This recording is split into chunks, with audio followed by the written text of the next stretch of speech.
Welcome to Hurrdat Sports Live. Well, not tonight. Tonight, I think Milos has looked really good. Uzan. Tumbler! That is the epitome of Houston Cougar basketball. Here's Cox strolling around for a deep two, and he gets the home roll. The deal, and Tyson is ripped away by Falcon Red. He has been a force on the offensive glass, and after the offensive rebound, then you get those step-in threes. Mass 2-3 dribbles, back cutting is Lawrence, extra pass, left corner. Hoiberg, three ball, good. Hoiberg, the star of the game on Sunday, changes speed, drives the ball, puts it up and in, and then one. He was fouled on the play by Austin Rapp. And the Huskers take a 3-point lead. Mass comes left, calls Jacobson to it. Jacobson takes the ball, kicks it to Hoiberg. Fakes, drives, Hoiberg to the rim, puts it up and in. And the Huskers are up by 4, 25-21. How about those apples? I like it. Very confident drive. And here's a steal on the right sideline, and Coach Hoiberg is absolutely livid at the call. And here comes Jamarcus pushing it on the other end. Out it comes, and Sanford's three got it. And that was because of the push of Jamarcus. He flattened the defense. Sanford in one motion strokes her down. You are right, Coach Pavelka. Great push. Sanford driving, Butengel three ball. Got it! Bang, bang, bang, bang, Bluejay Butengel came into this game 2 for 20 from three, and he nails that three ball. Good morning. Welcome in Hurrdat Sports Live, presented by Centris Federal Credit Union. That's DB. I'm Ravi Lulla here at Hurrdat Sports Bar and Grill. What's up, DB? How we doing? Oh, we're doing all right. How are you? Just trying to eject my SIM card. Yeah, I think we found it. I don't know if we can figure out how to eject it. We're getting there. So if you guys have tried to call, I can't. Something happened. Is your internet working on your phone? Yeah, everything is fine. It's just You just can't make calls. and it drops. Oh, Yeah, it's been really, really, really difficult. yeah, that's not great. It's frustrating.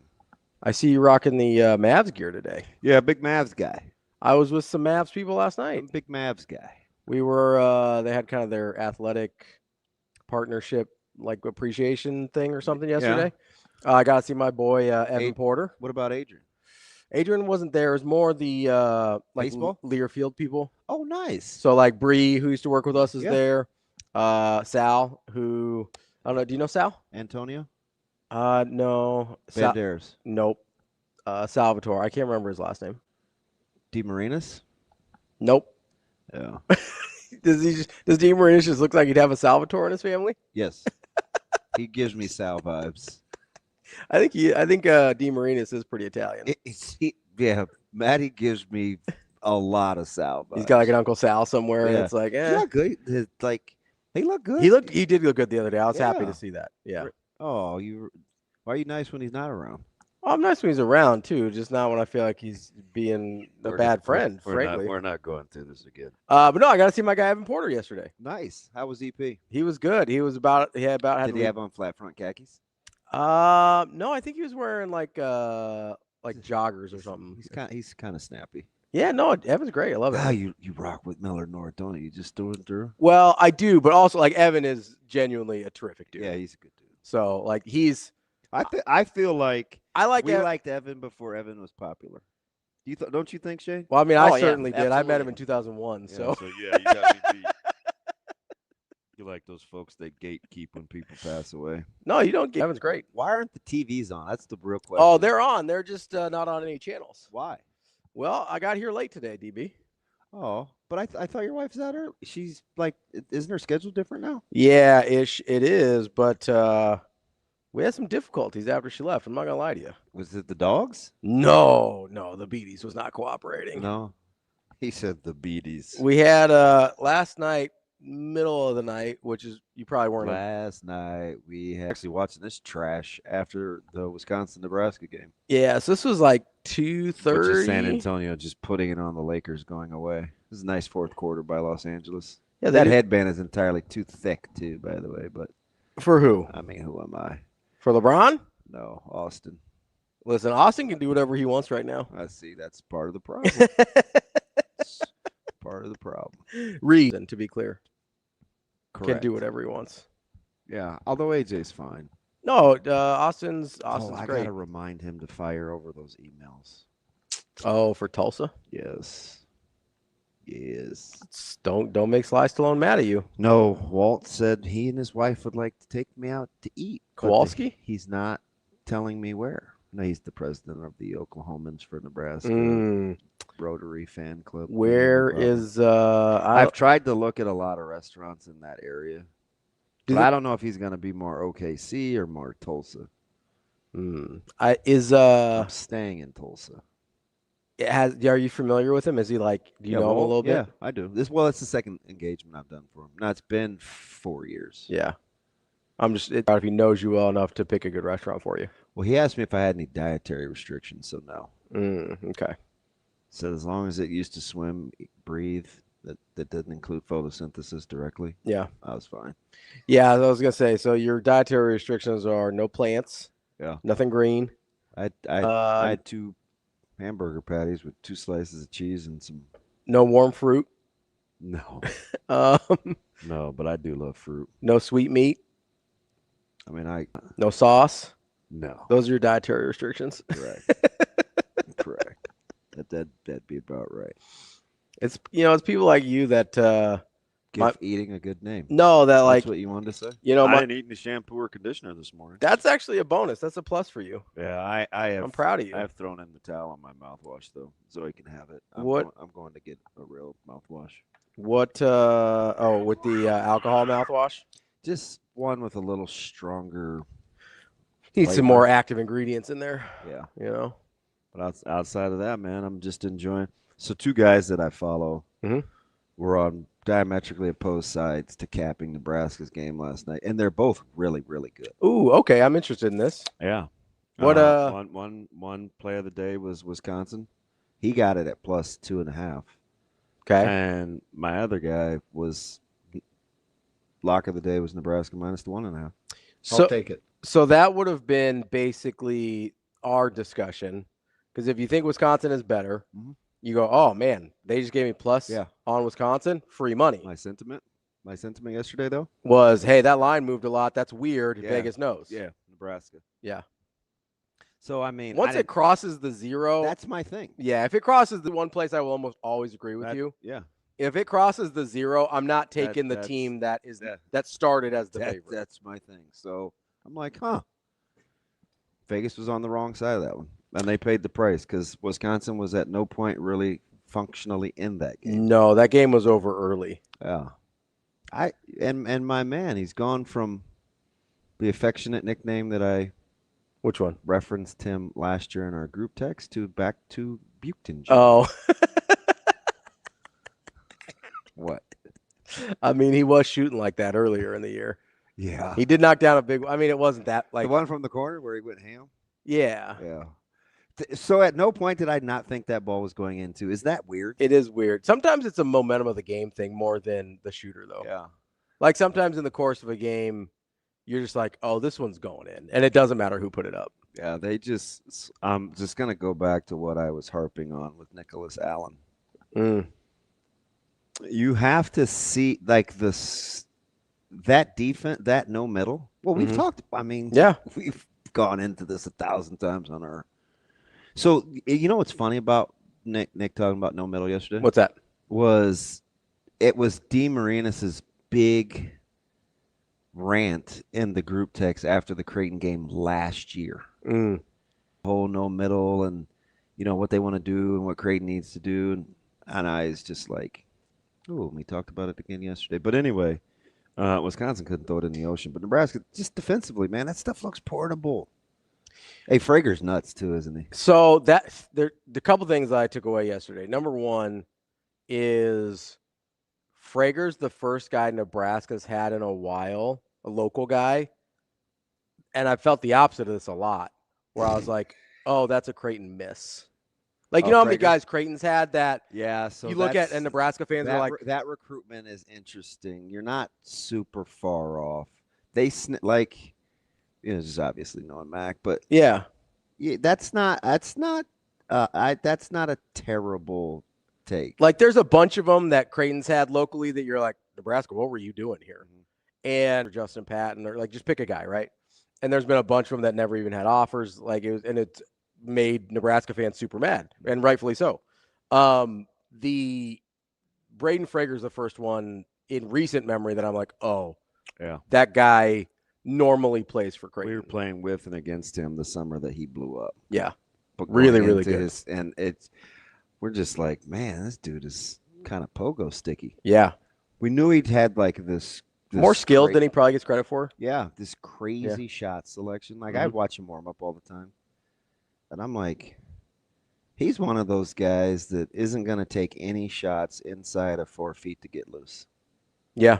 He's out there, high degree of difficulty, fadeaway threes. He's out there, playing with the basketball. Mm-hmm. Occasionally he'd throw down a couple hand dunk, and I was like, oh, it's nice versatility. Yeah. But they get after you, and I think they enjoy doing it too. So the other thing that really stuck out, I felt very vindicated talking to Nick yesterday about Rink Mast and being like, hey, yeah, we knew he was good. He was not like orchestrating entire games the way he is now. Leveled up that good. And that I thought, especially in the stretch in the first half where Nebraska pulled away and Rink Mast just felt like a puppet master over the entire game. It was kind of wild. Nebraska in his sleep. Nightmares, yeah. Boy, was he bad. For just the one field goal, right? I think so. I think he was like 1 of 11 or 1 of 12. I think that's right. I'll look it up here on the box score. Old Philip Big Face Rivers. It looks like he may not have been staying in football shape. Wow. Goodness. Better than Riley Leonard, though, right? Maybe. Not sure what that says about the league, Well, but maybe. Yeah, they it was No, they put it on him. Like they did what they had to do. That was it makes Illinois super interesting. If coming up. If Boyd doesn't have a night, that thing is probably 50. Yeah, 1 for 11. 1 for 11. Well, I'm just telling you though, Illinois is good. I'm on that hype train. Yeah, you're pretty high on Illinois. I am. Now, they don't play in. It's funny too, man, because he nailed it. But they don't always play hard. Like they're kind of finessey. Yeah. But man, they got a lot of skill. I'm curious. I'll be curious to see what the line is. Illinois is kind of a team that fits my eye. Like I like a highly skilled basketball team. And that is at least stereotypically, that's kind of the risk you run with some of those is you're like, don't know how tough they are. Don't know how, like, when it gets sort of gross, how comfortable they're going to be. When it gets kind of gross. Yeah, like the Cougars. Like Omaha gross. Yeah. Yeah, when it gets a little nitty gritty. Yeah. Don't always know how those teams react. Don't know much. Big Aaron Neville. And Aaron Moore. Aaron who? Guacamole. Yeah. Oh, I thought it was Neville. Him too. Oh, okay. Knock it off. But I know how I love you. Exactly. That's a pretty good Aaron Neville. So that I don't know, man. It's just it's fascinating. I'm already slotting myself because I was quick to say that Nebraska was good before you were because I know you love Nebraska basketball. Everybody says that. That's not even like a loves Nebraska basketball. All right. Listen, Everybody. I don't want to put words in your mouth because we know how that goes. Which, by the way, we're speaking of SIP today. We do have special guest, Steven. Stop. It's special in the sense that we don't talk to him frequently. Yeah, he gets mad. We can have him on more. He says he thinks I do not think I am too good. No, we love SIP. Yeah, I know that there's conflict sometimes because he does a show. Sure. Yeah, I mean he's on for half of our show basically, so it's hard to schedule him sometimes. And listen, Sip's the type of guy, and I told him this too. You see, I text like sometimes you just have to talk to him crazy. Like, no, we're doing 9:40. We're not doing 9:45. Like, I don't know why Shane put you on the quarter hour when I have to. Shane's still stuck on the clock. Be at a, Yeah. I have So yeah, Shane's still stuck on the clock. clock. Man, I got things to do, Sip. After this, we need you earlier. It's like, okay, 9:40. From wherever you want. Yeah, Shane. What's I wrong with tried. that? No, you didn't. I did. I asked for 9. You said 9:45. We ain't doing anything. I didn't say 9:40. Tell him 9:35. Split the difference. That'd actually be ideal. Man, that dirt looks amazing. He sent me a random the other day asking me about. He asked me about Jamarian Parker, and I'm like, why?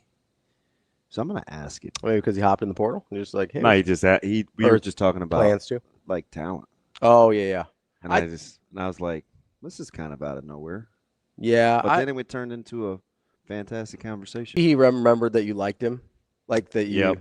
Yep. Especially the story. Like coming in. Yeah. Speaking of which, I was talking to Ding Dong last night about bowl game travel and if he's coming home. He's a huge I don't know, they're they're pretty all right. Do you know who he's a big fan of on that hoops team? Who? Connor Asijan. Really? Like he refers to him as like my boy. He's like, oh yeah, that's my like we do. That's interesting. Huh. Yeah, but Connor does have that personality where it's very engaging. Yeah. Yes. Remember I would talk about his social media game, how his mom was always like, that's my boy. Like I've been saying it since he got here. Yeah, right? yeah. Like he is not afraid of the he could put himself film out there. And I think he like maybe deep down wants to do our job. Oh. Something like that. Yeah. He's very good with production. That's how Sierra doesn't do quite as much on social media, but like he wants to like make movies. He's funny. Yeah. Yeah, he's I feel like I think Sierra like he wants to play. I feel like I would like him a lot. You would. You mean he wants to play in the league or in the bowl game? Yeah. Yeah. So play, let's go. Like they want like this they want to play. That was one that I think Sam said. I'd be curious to see what Buddha does. Yeah. Not Makai. Right. Yeah, Javen. Which by the way, you think I didn't text back. That dude put me on crickets. Left you on red? Yeah. I wanted to go back and get Is that in my garage? No, it's too cold. That was By the way, my pest control guy came. He's actually really good for who unexpectedly passed away, and he does our service. Mm-hmm. So I'd left the garage door open, which I never do because I don't like anything blown in the garage. But anyway, I just hear this knock on the garage door. He comes on, and he's like, "Hey," he's like, "Do you trap shoot?" I was like, "Huh?" No. Well, he's walking. He's doing his thing, right? So I'm following him. Yeah. He's like, "Oh, I got a couple of acres out in such and such." Yeah. And I go, so I'm a little afraid to shoot guns, but I probably need to start, especially with Zoe. And he's like, "Yeah, come on out. Like, can I just walk?" And he goes, "What? Go back to doing what you were doing. I have a job to do." I was like, he must not. That answer was pretty stupid, but he didn't get it. He was like mildly disgusted. He hit you with the quit bothering me. I'm trying to work. If I'd have said, yeah, would it have been cool? Probably. And he wanted to say, much like last night, man, shoot or shoot. He probably would invite you out. Shoot or shoot. My man was 2 of 20 going into last night and goes 2 of 2. He's like, hey, don't worry about it. I got this. Dude, you got to admit, and I'm super biased because they're my boys, but the basketball social media crew. Oh, no, they're on it. Is incredible. They're definitely on one. I mean, and they're hilarious. And one of them, like Sam, you'd get, but like Alex, he's he looks super smart. Like he's never got a hair out of place. Dude is funny. Yeah. Yes, it is. Their social media team is. So if they're good over the course of this year, they release the cinema deal. Like they're creative. They've got some cool stuff planned. Yeah, they're just funny. Yeah. Like their offices are right down where our studio is for the show, and so they'll come through in the morning and kind of like our boss. They just change everybody's mood. You know what I mean? It's like you dap up and yeah, they just got juice. Like me, I change everybody's mood when I come in. Yeah. Yeah, that's what it is. It's like, hey, let's dap them up. What'd I say to you this morning? It wasn't nice. No, something about me setting up late. I don't remember exactly what it was. Oh, I think I played it off. I go, oh, this is new. Oh yeah. You're like, usually you're a stay ready, not get ready guy. Yeah. So, we had a morning, You don't you subdued. Yeah, no, it was a long night. Yeah. Was it? Yeah. I have some stuff you can take. What's that? It'll work. I'm good. Guaranteed. Read a label first. You sound like Queen. He's still mad at me. What'd you do to Queen? He didn't take it right is the problem. Okay, sure. You're gonna blame it on Queen. Oh man, he's pretty mad. I'm never taking anything you give me again. It's like, relax. You didn't do it right. Okay. Just need to build up a tolerance. But shoot, man, the whole portable thing with this basketball team will be on full display because they scramble and they're willing to concede some threes. Mm-hmm. And as you know, Illinois, are we talking to Evan tomorrow? Illinois Evan? I didn't set it up, so. I'm working on time. Oh, well, he should just be on speed dial. What else he doing? He's got a couple jobs. Loving on some student athletes? Yeah, he's got to take care of the student athletes. He works at a church. He does the radio show. He's got a lot going on. Well, that's a heck of a campus to be spending a lot of time around in Champaign. Yeah, I don't mind Champaign. We stayed at their little setup right next door to the arena. Oh yeah, for the Buckus. Yeah. It was within walking distance. Yeah, no, it's I don't mind. I walked a ton there, except they were having this like Renaissance Hamlet, Lord of the Rings. Oh, that's like fair. right up your alley. They're like just on the regular. I was like, you're not a big medieval dress in public guy. It's different. You don't have like some chainmail you're just gonna rock. I was looking at myself. I was looking at Christian. I'm like, shoot, man, they think I'm Othello. It was very. Evan, you want to come on at 9:30 tomorrow? Is Evan streaming with us? Yeah, he goes, I'm listening to your show. That's what I'm doing. Oh, what's up, E? He did. I told you that restaurant recommendation was. Dude, I'm telling you, Evan's the best. He's when I told you, a lot of times I'm kidding. When I told you he's just a way better person than I am, like that was it's. Once I saw him and you told me he at one point wore cornrows, I knew I was in. I was like, you? Evan, can you send me one of your cornrow pictures? Yeah. So because I'm telling you, I'm sliding Illinois in that top four. I think Illinois. And I jumped the gun on them last year, and they wet the bed on me. Yeah, they had some. Well, they got hurt. Everybody was hurt. They were hurt, but they also, their offensive continuity was not great. Like they relied on a lot of individual, hey, somebody go make a play, and that wasn't it. And they had offensive lapses for that amount of talent that are inexcusable. Hey, Copes, I don't even know what that means. What is LARPing? It's a thing where they like pretend to sword fight, I think. Oh no, he did. So I think I don't think it's exactly with pool noodles, but it's like that's. Oh, Copes got more jokes. That's basically it stands for something. I think it's an acronym, but I don't know what it is. Wow. But yeah, basically you got these people in Renaissance gear with like pool noodles that are like smacking each other. Not that funny. Live action role playing is according to Funky Giblets. And Austin and Kobe. Dude, that dude's kind and of a Rico and Adam. Wow, I didn't realize Rico and Austin were LARPers. They were on that like crazy. Well, I could see Jimmy Neutron doing it because that dude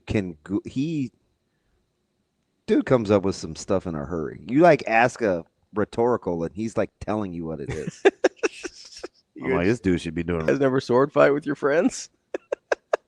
That's what Austin said.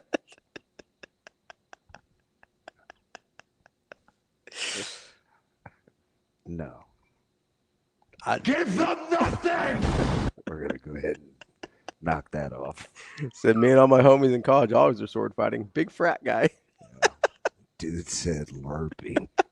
Wait, Kobe just lays in the cut. Listen, what happens in a trailer in Kearney stays in a trailer in Kearney, Austin. Got to. Which, by the way, so I did get back in good with my pest control guy. Like, I found some common ground. Oh, did you?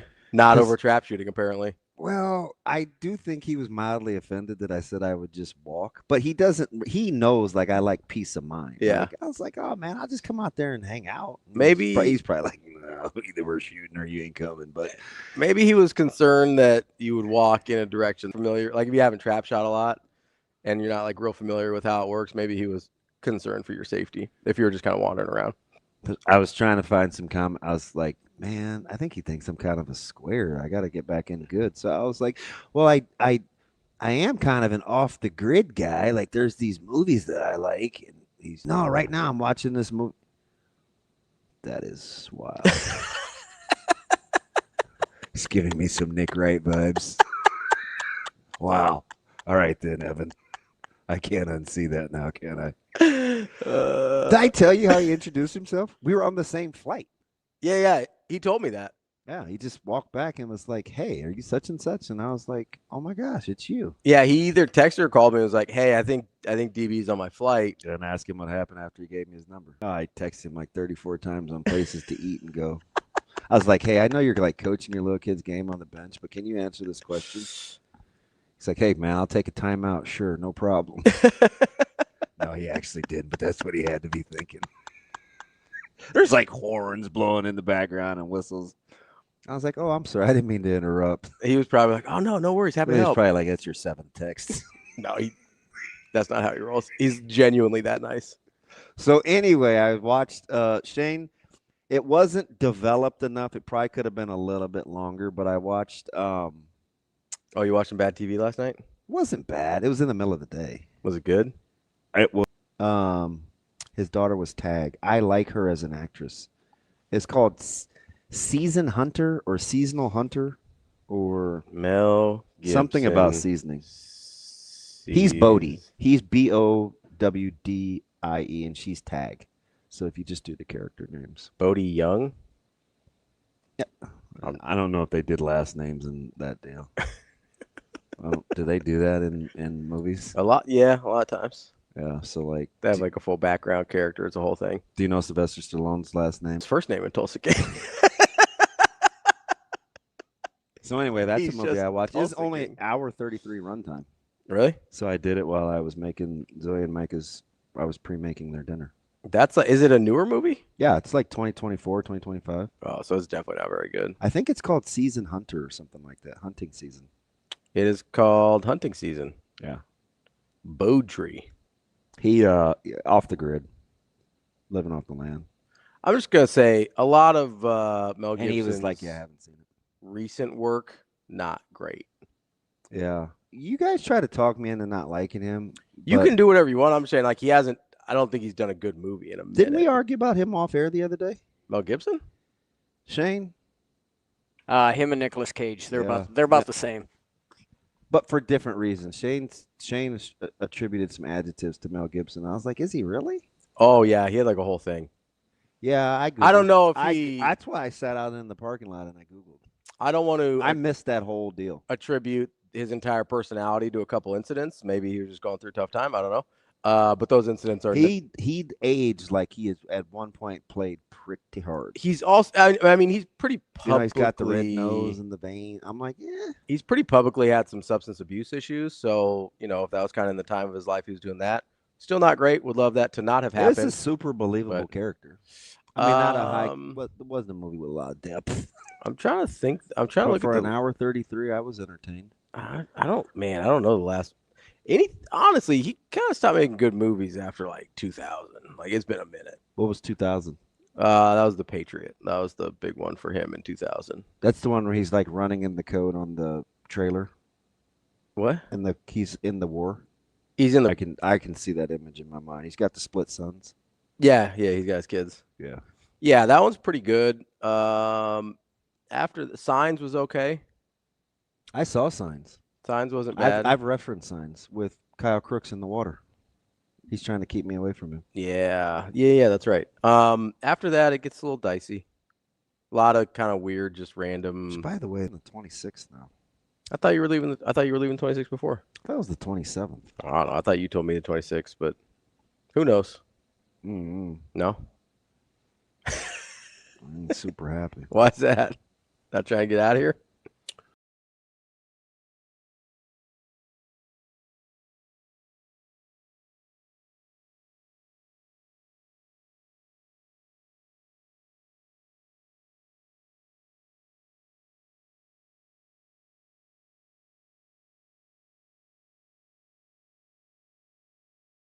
It's 3-year tenure. Mm-hmm. It's about as efficient as it. Again, there is no more screening at the airport or on the. We're doing that deal stadium to get on the bus.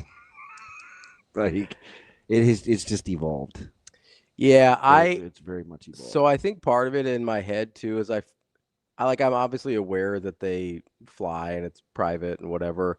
In my head, whenever I think of road trips, I think of taking like 15 passenger vans in, NAI basketball. So I'm like, yeah, I'm not leaving till the next morning. Like I'm not driving home after a game. So I needed a couple things. I needed some fresh mozzarella to grade for the kids. So I was at the grocery store, and I try to pretend to look busy. Mm-hmm. So I ran into the little thing that moves on its own that scans. I think it scans groceries.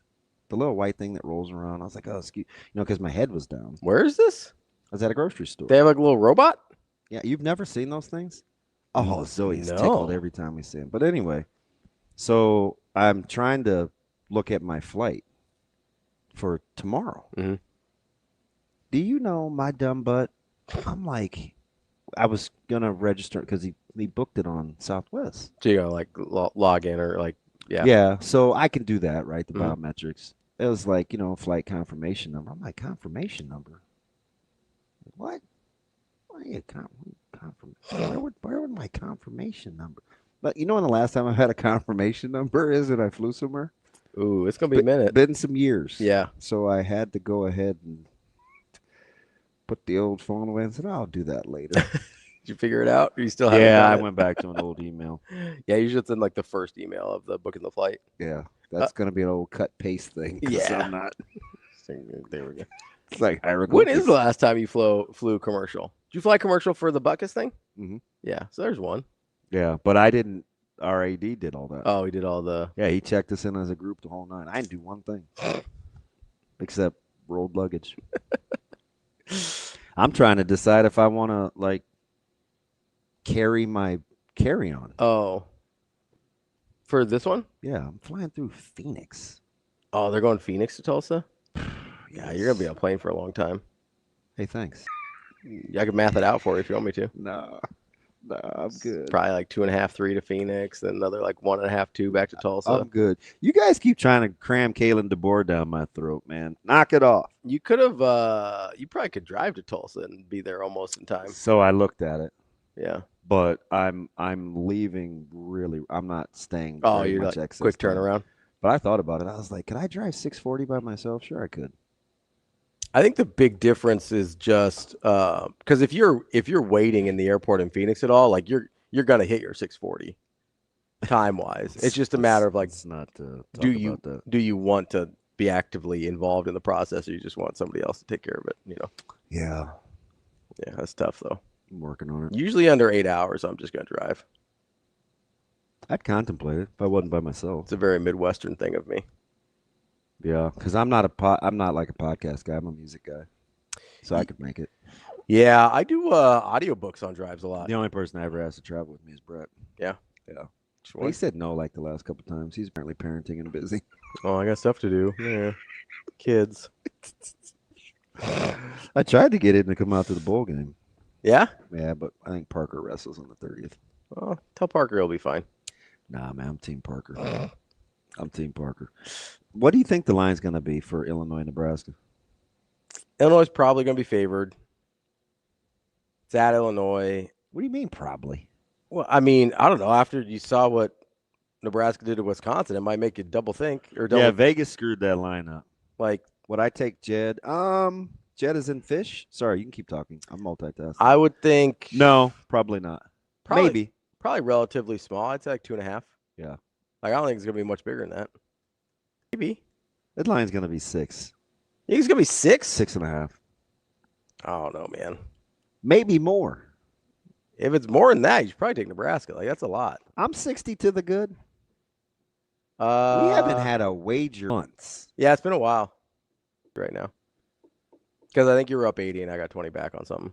It's something stupid. You shouldn't. I agreed to that I didn't. You definitely agreed to it. Let's talk about this. You know they record all this, right? Like I could go back and prove it. Yeah, it's unfortunate. No, but you could probably get look-aheads. I don't want to college look ahead. basketball I is- want the real line. I'm going to – hey, don't you type a thing. Just discipline now. Jeez. My number's my number. I'm not going to change. That's my number. What do you think it's going to be? I said 2.5. Illinois by 2.5. It's significantly more than that. Are you going to give me the difference in the number you said, or are you just going to – you're not going to give me every number higher than 2.5? No, absolutely not. It would be you have to pick a number. We'll pick the number in the middle. Anything closer to yours, you get. Any closer to mine, I get. So if you pick 6.5, then 4.5 to 6.5 is yours. Anything under that is mine.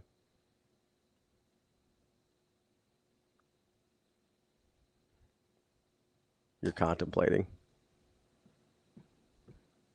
I'll take it. Well, you got to tell me what the number is before I tell you if I take it or not.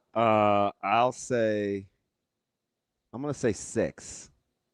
I want the hook. I'll take it. Okay. I'll say 6. You say 2.5.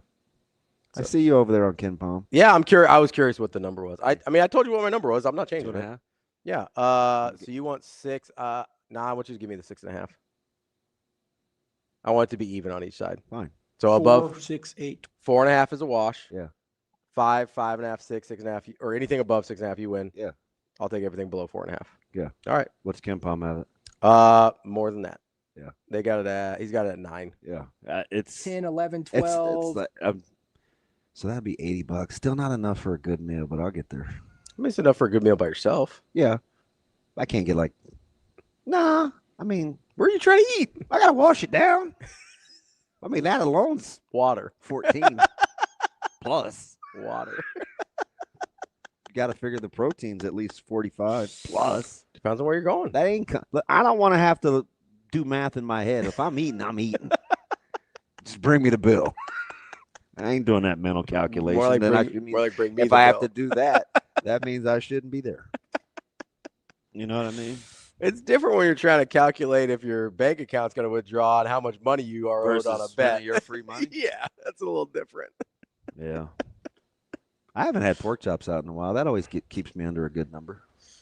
Yeah, pork chops are super hit and miss for me. I used to be a big pork chop out guy. Good pork chops are phenomenal, but people mess them up.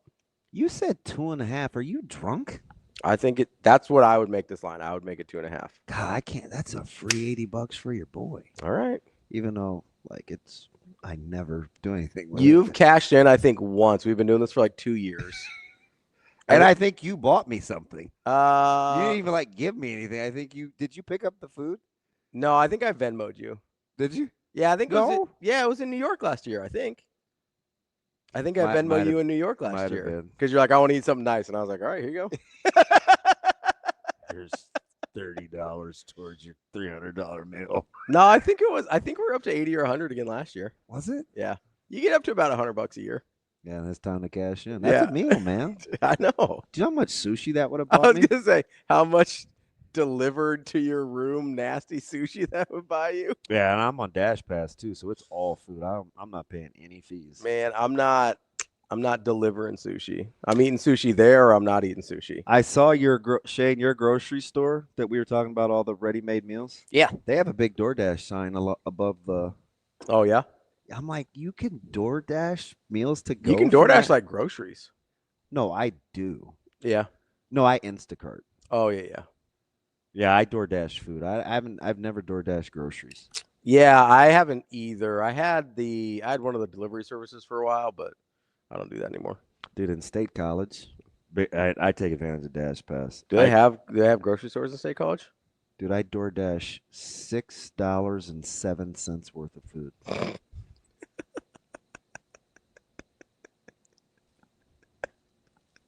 What was it? It was a bagel sandwich, and which I only ate half. Yeah, I was terrified. This is so stupid. Do I even? Yeah, let's hear it. You started. Let's go. What'd you do? It's a night game, so I'm very strategic about my cutoffs. Okay. So I'm like, oh, plenty of time in the window. But I got it, and it was a it was a protein lovers breakfast sandwich. Okay. So it was double bacon, double sausage, egg white, Asiago bagel, I went with jalapeno cheddar cheese. Wait, so you got double bacon, double sausage. That's how it came. And it was $6? Yeah. Man, they really are in the 60s. Listen, I couldn't find, not that I was trying. Yeah. Even the nice restaurant we went to. Yeah. Like the most expensive plate was like $30-some. All right. Maybe that's why people live in State College. It's affordable. Yeah. They had bags of ice at their convenience store for $1.99. That's wild, man. Go. Ice is like the biggest racket going in the city. Hey, you charge like $5.99 for a 6-pound bag of ice. I'm like, nah, I'll go to Costco and get 20 for $5. No, you're exactly right. All right. So Thank you, Coach Seth. What'd you do with the bagel sandwich? So it's a little messy for my fingers. Yeah. So I didn't have any silverware. Okay. So I was trying to eat it out of the foil, like use the wrapping. Mm-hmm. And listen, save the you can wash your hands and all that kind of stuff, because there's this weird thing of why I don't like eating with my fingers. I always feel like you can smell the food after, no matter how many times you wash your hands. And I'm notoriously an OCD hand washer. Yeah. The travel size thing of lotion I had was too small, so I didn't want to run out if I had to routinely wash my hands, so I stopped eating. You just stopped? I'm out? How much of it did you eat? I was like, it ain't worth it. How much? Half. I ate half. Okay. I have. And I set the little baby bag outside my room because I didn't want it to smell like food. I have issues, man. It's fine. It's fine. It's totally fine. I talk about it out loud so I can process. No, it's good. It's good. I'm glad that you feel like this is a space where you can share that information. Yeah, I know you're sleepy, so you're not like on your A game. That's true. Yeah, we're having a hard time today. Cal JM says delivery apps are a scam unless you have money to burn. It does, I think, help to have the pass. I kind of like him, though. I Cal do Jam, too. do you think I would like you? What's he gonna? No, he might keep it a buck and be like, no. Nah. He got on me about my my stomach pains. Nah. So he's not like always supportive, but I think I could rock with him. He's like, nah, man, you wouldn't like me. Travis just called you special. Travis S. He said, well, so here's context. He goes, hurts my feelings. our sweet, eclectic special DB. Wow. That's some TO type cut down stuff. Not overly mean sounding, but very like heart ripping. Like when you sit on it for a second, you're like, oh man, that sucks. Like, would you just yell at me? Just yell. Call me a POS and let's get on with this, right? I don't know. I mean, you don't make enough money to be running out of bounds like that. Let's try to stay in bounds and deliver some contact. Couldn't tell anybody that now. Be like, no, I do make enough money to run out of bounds. I think he's implying something about my toughness. Just say it. Maybe he was implying he said something. My special friend. They said my sweet, eclectic, or that's even our worse. That's even worse. Sweet, eclectic, special DB. I used to rock with T-Rav. He's out. That's fine. See? It's not that funny. Cal Jam says I try to stay objective, so you might not hate me. I'm not sure you like anyone, DB. I like objectivity. That's pretty funny. Yeah. I don't know, man. We have to Texas way. Oh, bless your heart. I'm a bless your heart guy. I say it to my lady at Quick Shop. Yeah, you don't mean it sarcastic though, I don't think. No, she I don't know. You never know who's listening, but she's exceptionally nice, but you can tell she's very buttoned up. Yeah. So I wanted something in there a couple months ago, and it was on the top shelf, and she's like, she wasn't a drinker. And then she had to get on the stool, and I think she's a little put off, and I felt bad. I was like, oh, I said, I appreciate you at least looking for that. And I said, man, bless your heart. And she looked over her shoulder, and all of a sudden it was like, I was cool again. I went from annoying dude that comes in here and gets a bag of ice every 4 days too. Oh, he might actually be nice. But I felt bad because I'm saying she knew not it would. What I asked for was like speaking Portuguese. Yeah. If you if a Southern lady says that to you, she's telling you can go after yourself. Really? Oh yeah, that's what I gotta ask my mom. I think she's I think I got bless your heart from her. So your mom probably is. It might be different parts of the South, but Travis, Texas is south. It's south of us. Travis, you can. I mean, Kansas is south of us. It's not like the South. Oh, you're back. Oh my goodness. Yep. You feeling better from the beaties? Travis, correct me if I'm wrong here. Most of the time, if is Travis from the South? What is he? He's from Texas. When like a Southern lady's like, "Oh, bless your heart," they're basically telling you like, "You're a moron. Knock it off." Kind of like my sweet special friend. He said it with love. Let's take it's tough out here. Let's take a quick break here because it's tough out here for some head coaches too. Man, Sherrone Moore had a bad day, dude. What about Ward? Ward, his boss. Oh yeah. A lot of bad days in Ann Arbor yesterday. A lot of bad days, and I gotta be honest. I don't know. Josh Pate said some stuff about it too that I was like, if that's the case, that's like really scummy. I don't know what to believe. I try to keep it a buck, but doesn't look great. Hey, do you like my guys? Does not look great. Yeah, we got my two friends. Yeah, we got Dana and Addison. Hello, friends. We'll be back. More Hurrdat Sports Live. Yeah, we say it a lot. I mean, the standard is the standard, and I thought we tried to kind of get everything easy. And then they made us pay. And I thought that they kind of made some hustle plays there in the first quarter that normally our team has kind of been coming away with, 50-50 balls, loose balls that they out-hustled us for. And, we had some goals, rebounding goals, defensive rebounding goals. We didn't meet any of the 3 defensive rebounding goals that we had for this ball game. And so those are some of the things that we feel like we're trying to polish ourselves up and get better each and every night out. And there were some areas in this game that Omaha exposed that we did not get better.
Yeah, I thought our defense was really good after the first 5 minutes. I thought we weren't very sharp early, and all the things we'd worked on the last 3 days were not, we're not showing up on the court.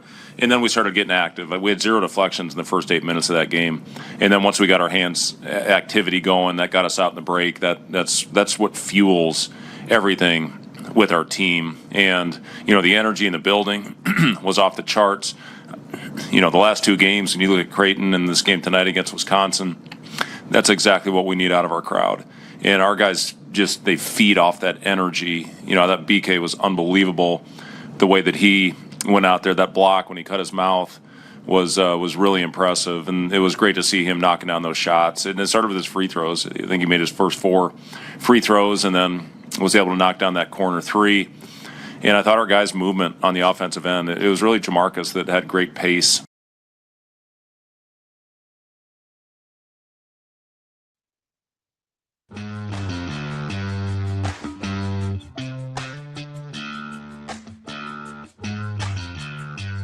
You're listening to Hurrdat Sports Live.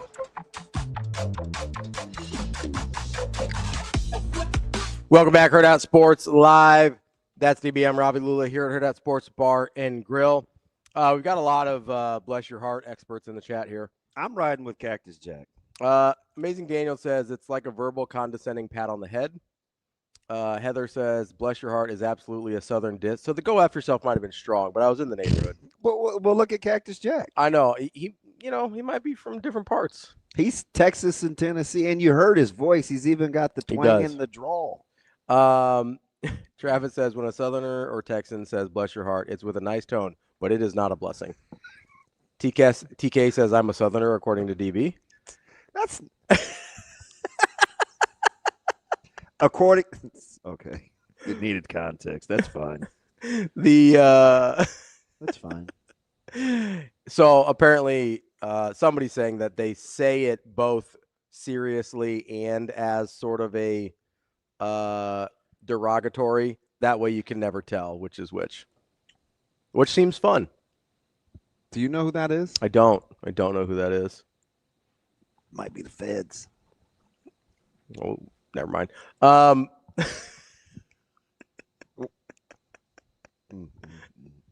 we were talking about ice earlier, so you never know. What? That's what I always do, and they never catch me. Ain't nobody gonna catch me. They're here for Shane, obviously.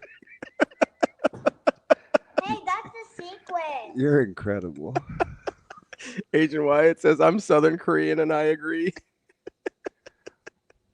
I'm still mad at him for the screen grab. Darren says, bless your heart equals UGD idiot. Yeah, he's a Texas guy. Mm-hmm. There you go. Well, he's going to get on me anyway, so anytime he gets a chance to go in, he's going in. So Sherrone Moore got fired yesterday. Yeah, it's tough. So here's the thing that kind of got me a little bit. First of all, so I'm recording something up at HQ, and about 20 minutes before we're done, I get like 8 text messages within like 5 minutes, and I'm like, what is going on? Mm-hmm. And all of them are about Sherrone Moore. And so it's like, oh, okay, he got fired. That's really weird. Came out of nowhere. And then a couple hours later, probably not even that long, I'm out over at the Omaha event that I was telling you about. And then I was over and played a little tennis afterward. Of course you did. And like stay active, sorry. Exercise is good for you. And so we You're such a condescending prick. Bless your heart.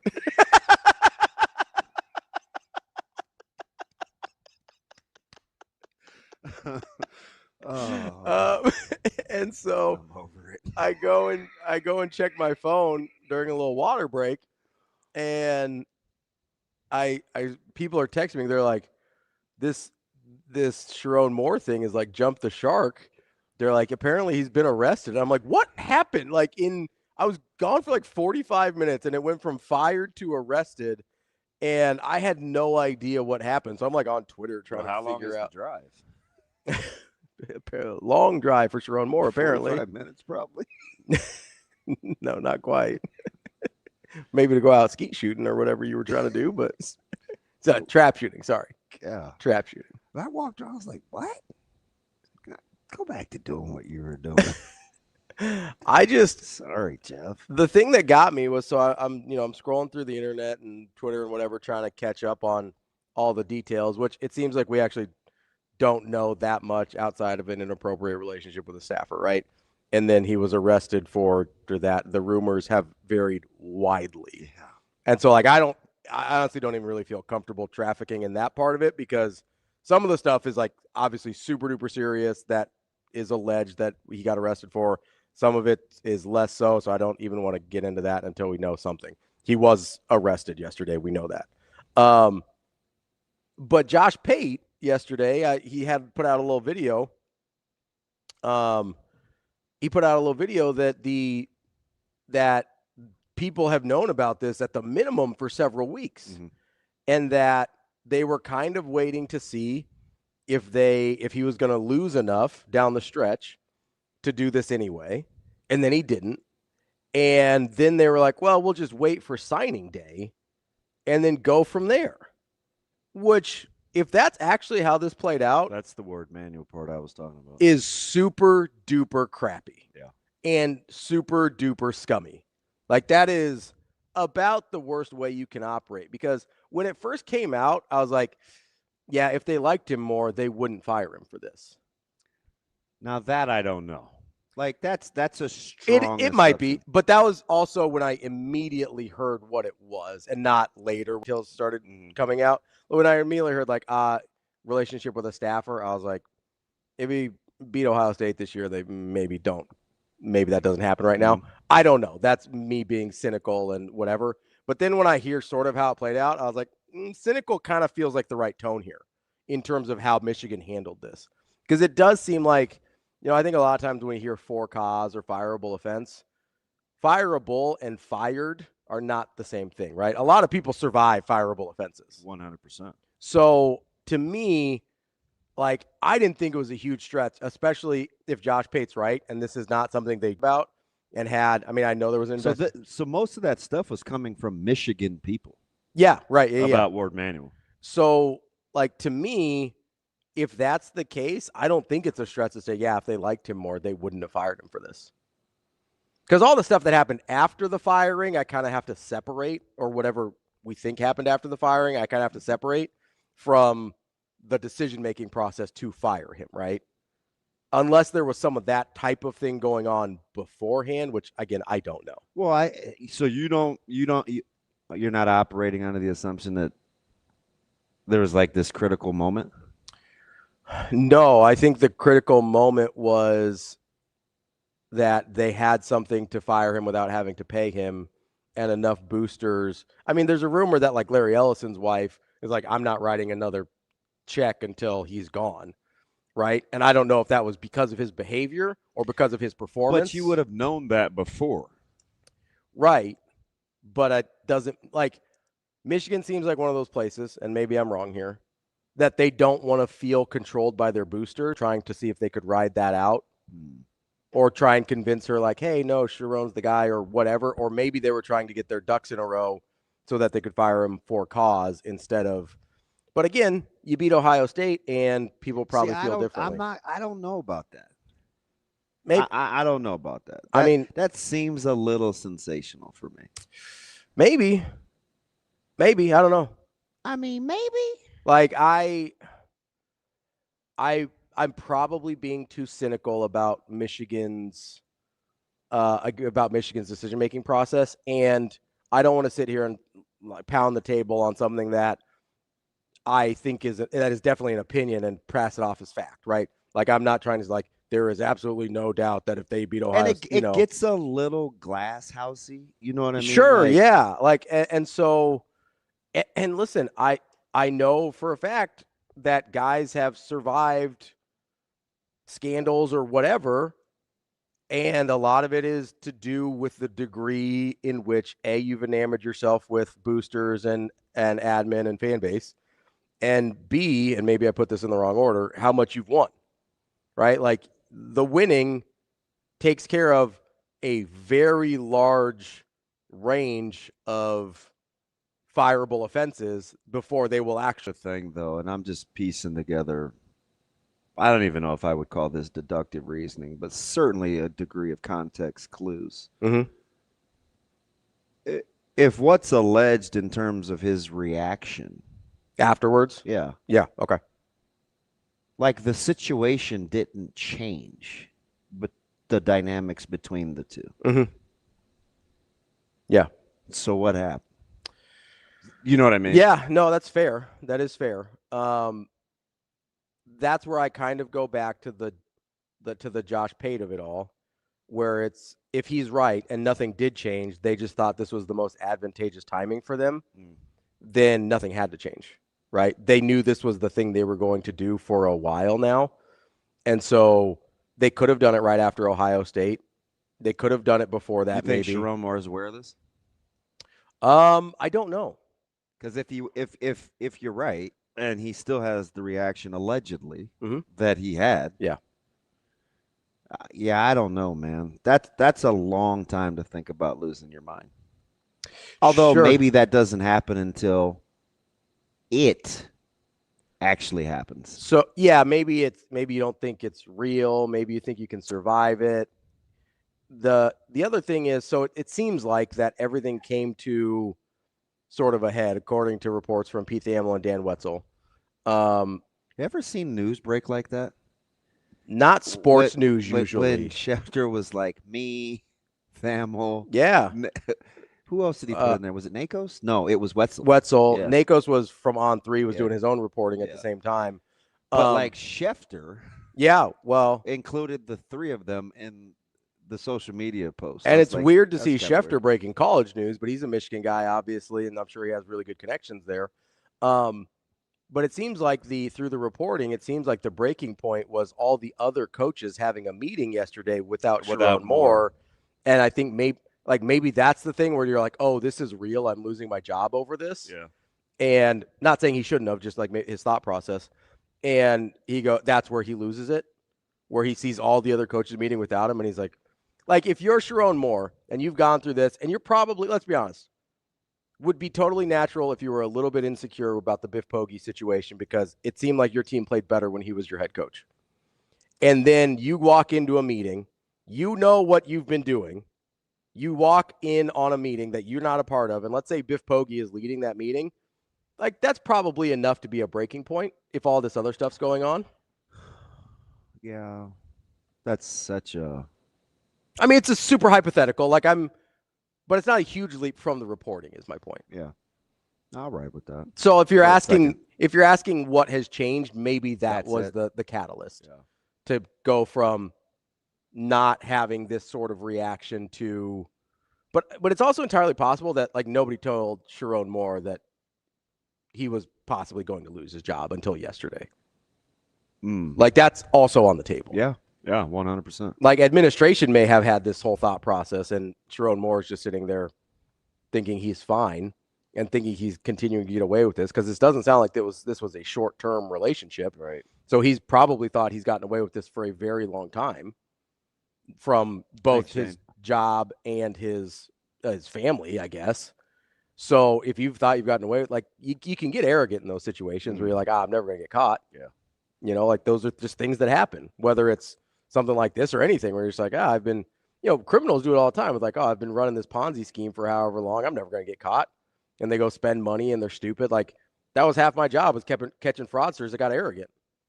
You never catch them till they get arrogant. I thought, man, that whole time I thought for sure an SEC joke was coming. I held it back. You see that? No. The self-control. No, that's not you. You know what I mean, though? In my previous life, I wouldn't have caught a single fraudster if none of them got arrogant. That is the one thing that always gets them. And if it doesn't, you get away with it. But human nature, there's always oh, I could do more. Oh, look what I'm getting away with. I can do a little bit more. I can do a little bit more.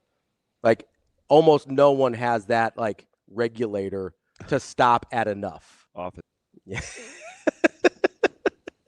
Do we have MRI? Yes. Oh, look at that. Yeah, Shane, he messaged us. I was talking. I wasn't looking at my phone. Sorry, I was trying to be present, in the show. Present. Let's get to our guy, Michael ROSE-IVEY. My man that embodies pressure. MRI, what's going on, buddy? What's up, fellas? How y'all doing?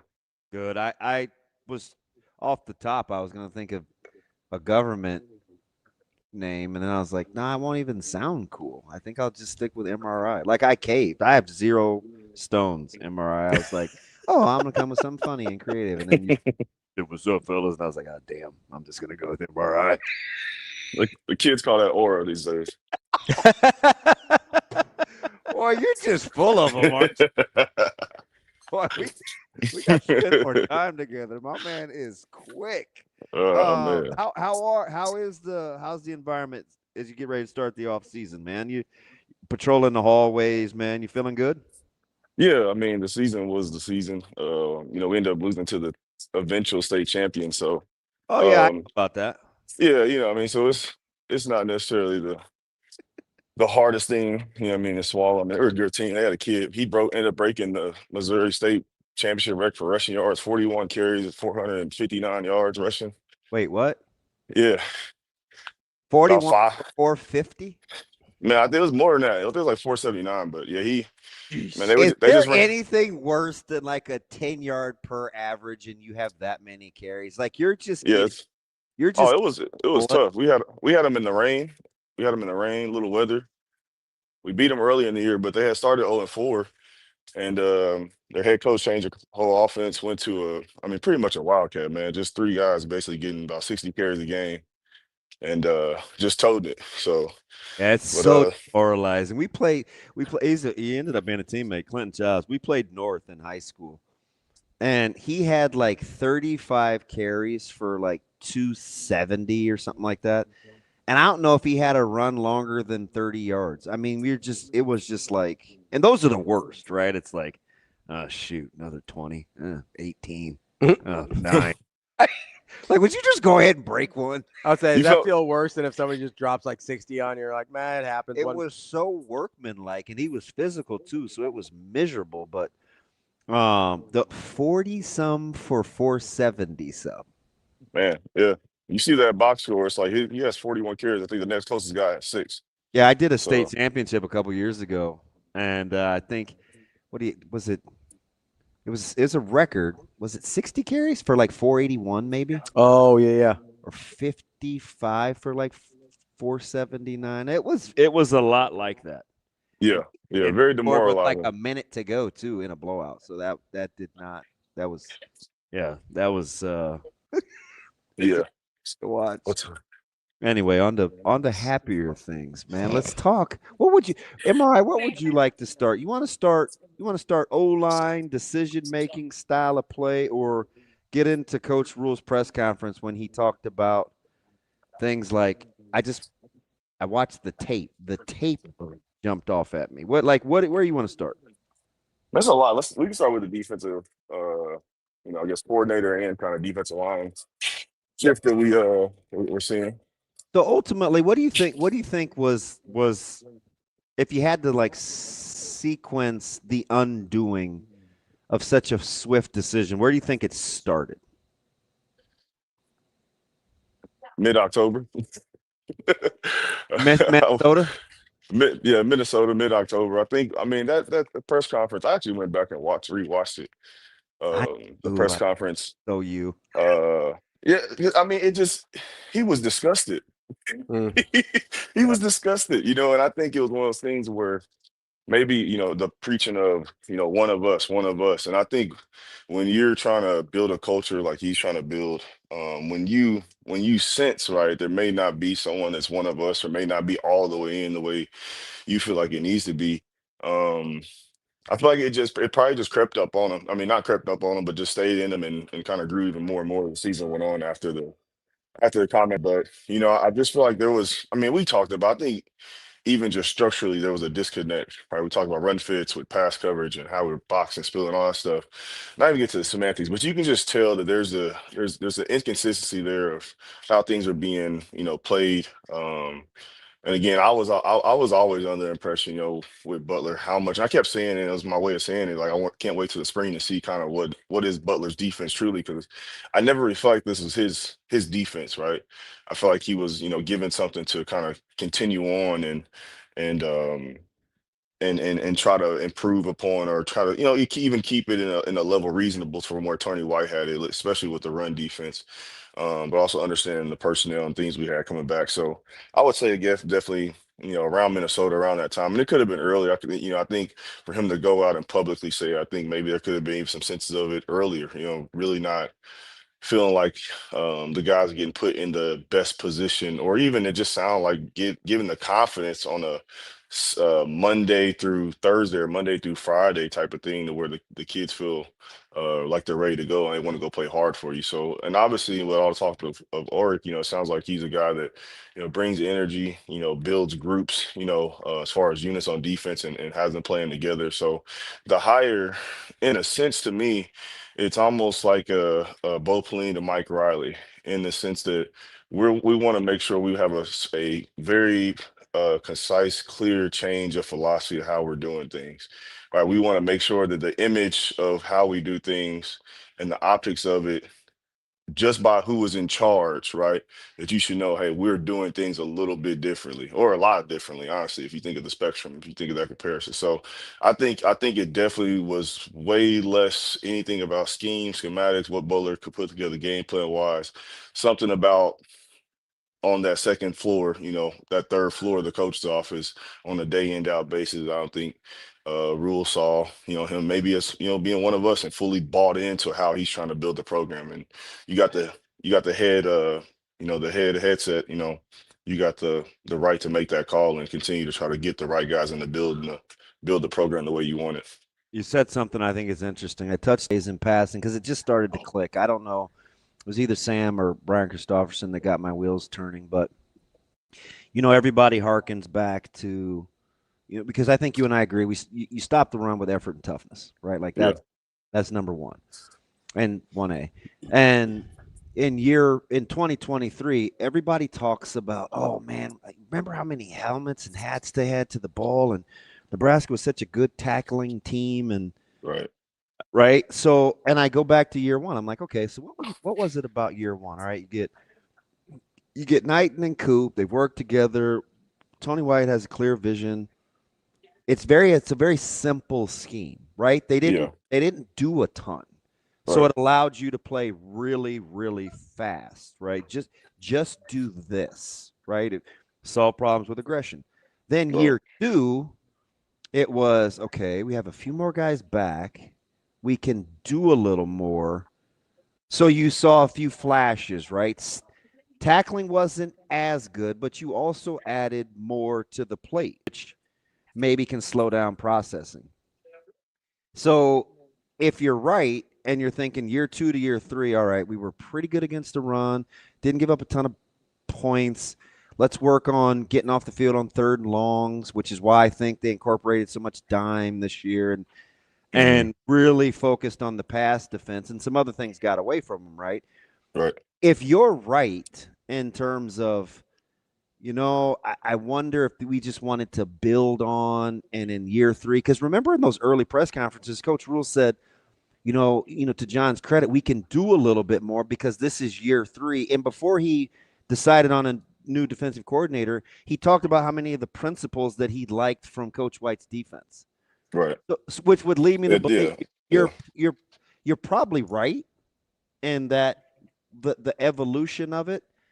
But why do you think it was so difficult to implement the philosophy? Did you think they tried to be too multiple too fast, or like where do you think it went wrong with just the core philosophy of what they wanted to be, not necessarily skipping to how they want to do it? Yeah, I would say again, the contrasting styles, going back to even the previous question. So think about, obviously you have guys like Robinson, Hutch, um, Butler, some other guys too, Bullocks, right? You got some guys that the way you're going to solve your problems in the run game, right, and run fits is going to be different than how you're going to solve it with the guys we have this year, right? So I think, like you said, Tony White's system is very simplistic, and I don't think they needed to have a lot of answers because, like you said, we can solve a lot more problems with physicality, some toughness up front between the A and B gaps with the guys interior wise, and then also other guys on that defense. So I think Butler, thrown into his first opportunity to be a coordinator, was presented with, I think, two problems, and I think it's tough. I mean, I think I mean, unless you're like going into a Nick Saban, Lanning, Smart, one of those type of guys system where it's like, hey, this has been shown to work since, football has become what football is, or with the evolution of it with the spread and stuff like that. So we're going to run this system, right? No matter who the defensive coordinator is at Oregon after Tosh Lapoy leaves, trust me, they're still running Dan Lanning's defense. So I think the answers that Butler had to have in order for this defense, this unit, this personnel to be successful, I think that's a tough position to put him in. And then too, I'm not creating my own answers. I'm being handed, right, someone else's answers. And now I have to figure out where these answers go with the questions and the problems we get on a Saturday. And I think that's a tough position for any defensive coordinator. I think it may work more for offensive side with play call and things like that. But as a defensive guy, you have to own and know your structure, right? You have to own and know the checks, right? Where we're weak at, we make these calls and really have dove into it. And, I just don't think Butler, I'm not saying he didn't get a fair shake as far as opportunity to be a DC, but I do think in some ways he was a little bit hand tied in the sense that, hey, this is the structure we've been doing the last 2 years. We're going to continue on and try to evolutionize that, but just with different players. And that, it looks different. It's going to look different. All right, I'm just spitballing here. What if I came back to you and I said, okay, let's suppose that thought process is right. What do you think the ownership is from JB when he's selling kind of a vision and philosophy? Because I do think that's obviously part of it, right? He's going to say, hey, Coach Rule, this is what I want to accomplish. This is what I like. Right.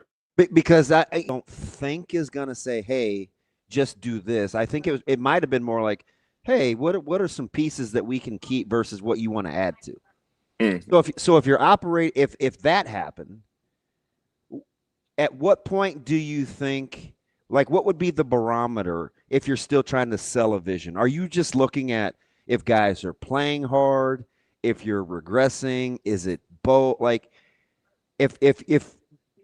so I'm saying if I'm selling you on a vision, at what point are you not believing what I'm telling you? Because that's ultimately what happens when you make. Yeah, that's ultimately what happens. Right? I think it can happen in various ways, but I think the quickest way to lose guys in the room is a continued showing of a lack of confidence, right? In an outward way, right? You know what I mean? In those team meetings, we got, the good, bad, and ugly plays from Saturday, and right, there's not a lot of correcting. Things feels personal, or it doesn't feel like there's any development after maybe the coaching part of it, right? That's one way you can lose guys. And I'm not saying this is what happened, but just being in a football locker room, just being in football. I think also too, if guys aren't seeing you necessarily, they don't feel like, we're getting the same game plan from last week, right? From a defense side, hey, we did all this last week, right? And we saw the results of that. So we're not changing anything. Like, we're not doing anything different, right? So now it feels like, I'm just kind of just going by and or getting by necessarily or per se with the with things we've done before, and it hasn't shown any success. And I think if you continue to do things like that, players understand that, hey, we've made this call, 3-4 times the past week in this situation, and we giving up the first down, third down, we giving up the big long run. And so I think the you yards just lose a lot of confidence. You just lose a lot of confidence in those guys. Yeah, the yards through the air down the stretch were were probably more damning, in my opinion. And I think that may have given the validity to maybe what Rule was feeling, or maybe that was something he felt convicted about, that, hey, like, okay, we were stopping the pass, like we can't stop the pass. I'm barely considering bringing you back maybe next year. I know, you kind of like on, what I mean? And that's kind of like I think maybe a little bit of a breaking point. Like, what happened last, down the stretch, last couple games, just coverage wise, making plays on the ball, being in the right spots on the back end, making tackles right after the catch, those type of things. And, I think again, when you have pillars or you have things you want your program to be about, and you start to see that pillar kind of show cracks, you have two choices, try to do a quick fix, or say, let's reconstruct this whole thing and design it in a way that we won't get that crack in that same spot. And I think that's just the type of person Rule would Braden being released as well. Just he obviously understand it's on him, right? He owns it, and if you feel like guys aren't in a position to help him get this program to the level he sees it, then he has to make that decision, and I don't think anyone can um, you know say rule is just not looking out for the best interest of the program. And I think through his vision, right? And everyone else has their idea of what that is, but through his vision, um, he's making the moves he feels necessary, and only time will tell. Yeah. So, MRI, let me ask you this, because you brought something up there about kind of the simplicity of Tony White's defense, and this might be a very stupid non-football person question, but I'm going to ask it because I think about it a lot. It seems like the solution to almost any time a defense isn't going well is to simplify it and make things faster for the guys on the field. Mm-hmm. So when is the right time to run a complicated defense, or is it just a thing where defensive coordinators can't help themselves? I don't know, man. I look That's a at good a guy question. like, it's a great question. It's a great question. I look at a guy like Phil Parker, and I bet he would listen to Jim Knowles for about 5 minutes. Yep. But they're both good at what they do. Right. Sure. Yeah. Or maybe it's like an NFL thing where it's like, hey, like in the NFL, you kind of have to have all this other stuff. But in college, at least, it seems like whenever somebody's defense isn't working, they're like, we're going to simplify it. We're going to make our guys faster, make the thought process out of their heads. And it seems like that always works. So I'm like, why are we starting anywhere else? Like Phil Parker might say, hey, listen, they're on the right hash. It's 23 and a half yards to make this throw from this hash to that. If they can make that throw and make a living, that's fine. We're going to play quarter, half. If you want to make a living doing that, go ahead. Versus some guys will say, hey, now listen, if they start to bang this concept because this is here, then this is what we want to be able to check to. So, the pre-snap look, one sounds like more – why can't we just do it this way? But both coaches can be effective. And I think how they want to get there. You know what I mean? Yeah. Yeah. And I think what that comes down to, what is your capacity to teaching the system and being able to troubleshoot the problems that come along with it?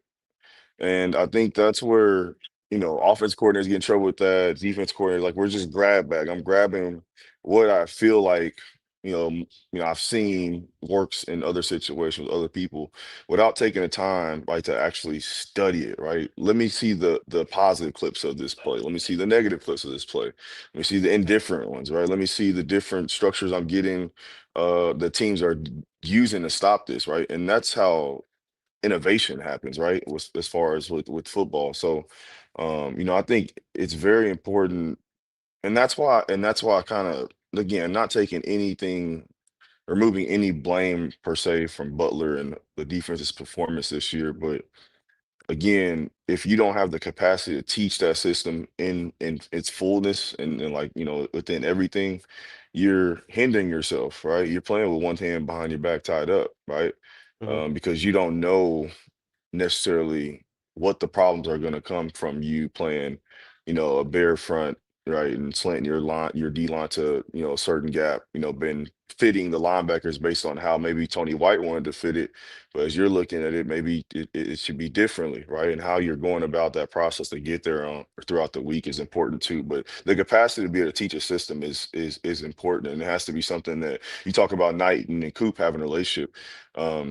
That's something that a whole staff has to have a process, a connection with one another, that where we all have ownership of the system and owning a part of the system and having a little bit of understanding of what's going on in front of me. I would think Coop knew and understood, like, taught his safeties how they were fitting off of the movement of the front of the defensive lineman, right? And I just think if you have that in your staff, then you definitely have more opportunities of success on game days. It just seems like over the last handful of years, the more they tried to do, the worse it got. But you also have so many new bodies. Be like almost a clean break, and where you pause and you say, okay, we like these parts, but we're not there yet, so let's do this. Which is why I think with Aurich coming in, and because Coach Rule, he was very telling in a couple of his comments about specifics where, hey, I'd like a 270-pound in, not a 270-pound 3-tech, right? Or I want, we introduce now these bigger body types of some guys that we've recruited, like Malcolm Simpson or Tyson Terry. Like, I immediately think, okay, those guys are 1 or 3-techs, right? They're not trying to play. It's different because you can play a shade in the 1. They're not trying to play with. But you don't have to be able to play down. I feel like everyone had to be able to at least understand or play down each technique of the defense line. They weren't good enough at it. Exactly. To be confident and violent, right? And I go back to, and I hate to keep saying this, is like the 6th time I've told this story, but it was very, very, very enlightening on accident to hear Van Poppel tell me about the differences between the doubles he felt based on where he was playing on the line. Yep. And he was big difference. Really big smart, difference, man. And I was captivated. And so I just sit and listen to him, right? And he knows ball. And he said, sometimes when I'm in this technique and I feel this double, like I just want to go back to the bench and say, man, can I just play this from a 1? And I was just thinking, that football IQ, like you covet that as a coach. Right? Like, come back and tell me that. How many times have you said to a player, what are you seeing? And they say they're being triple teamed. And it's like, no, you're not. Like, Coach, man, I'm being triple teamed. No. Okay.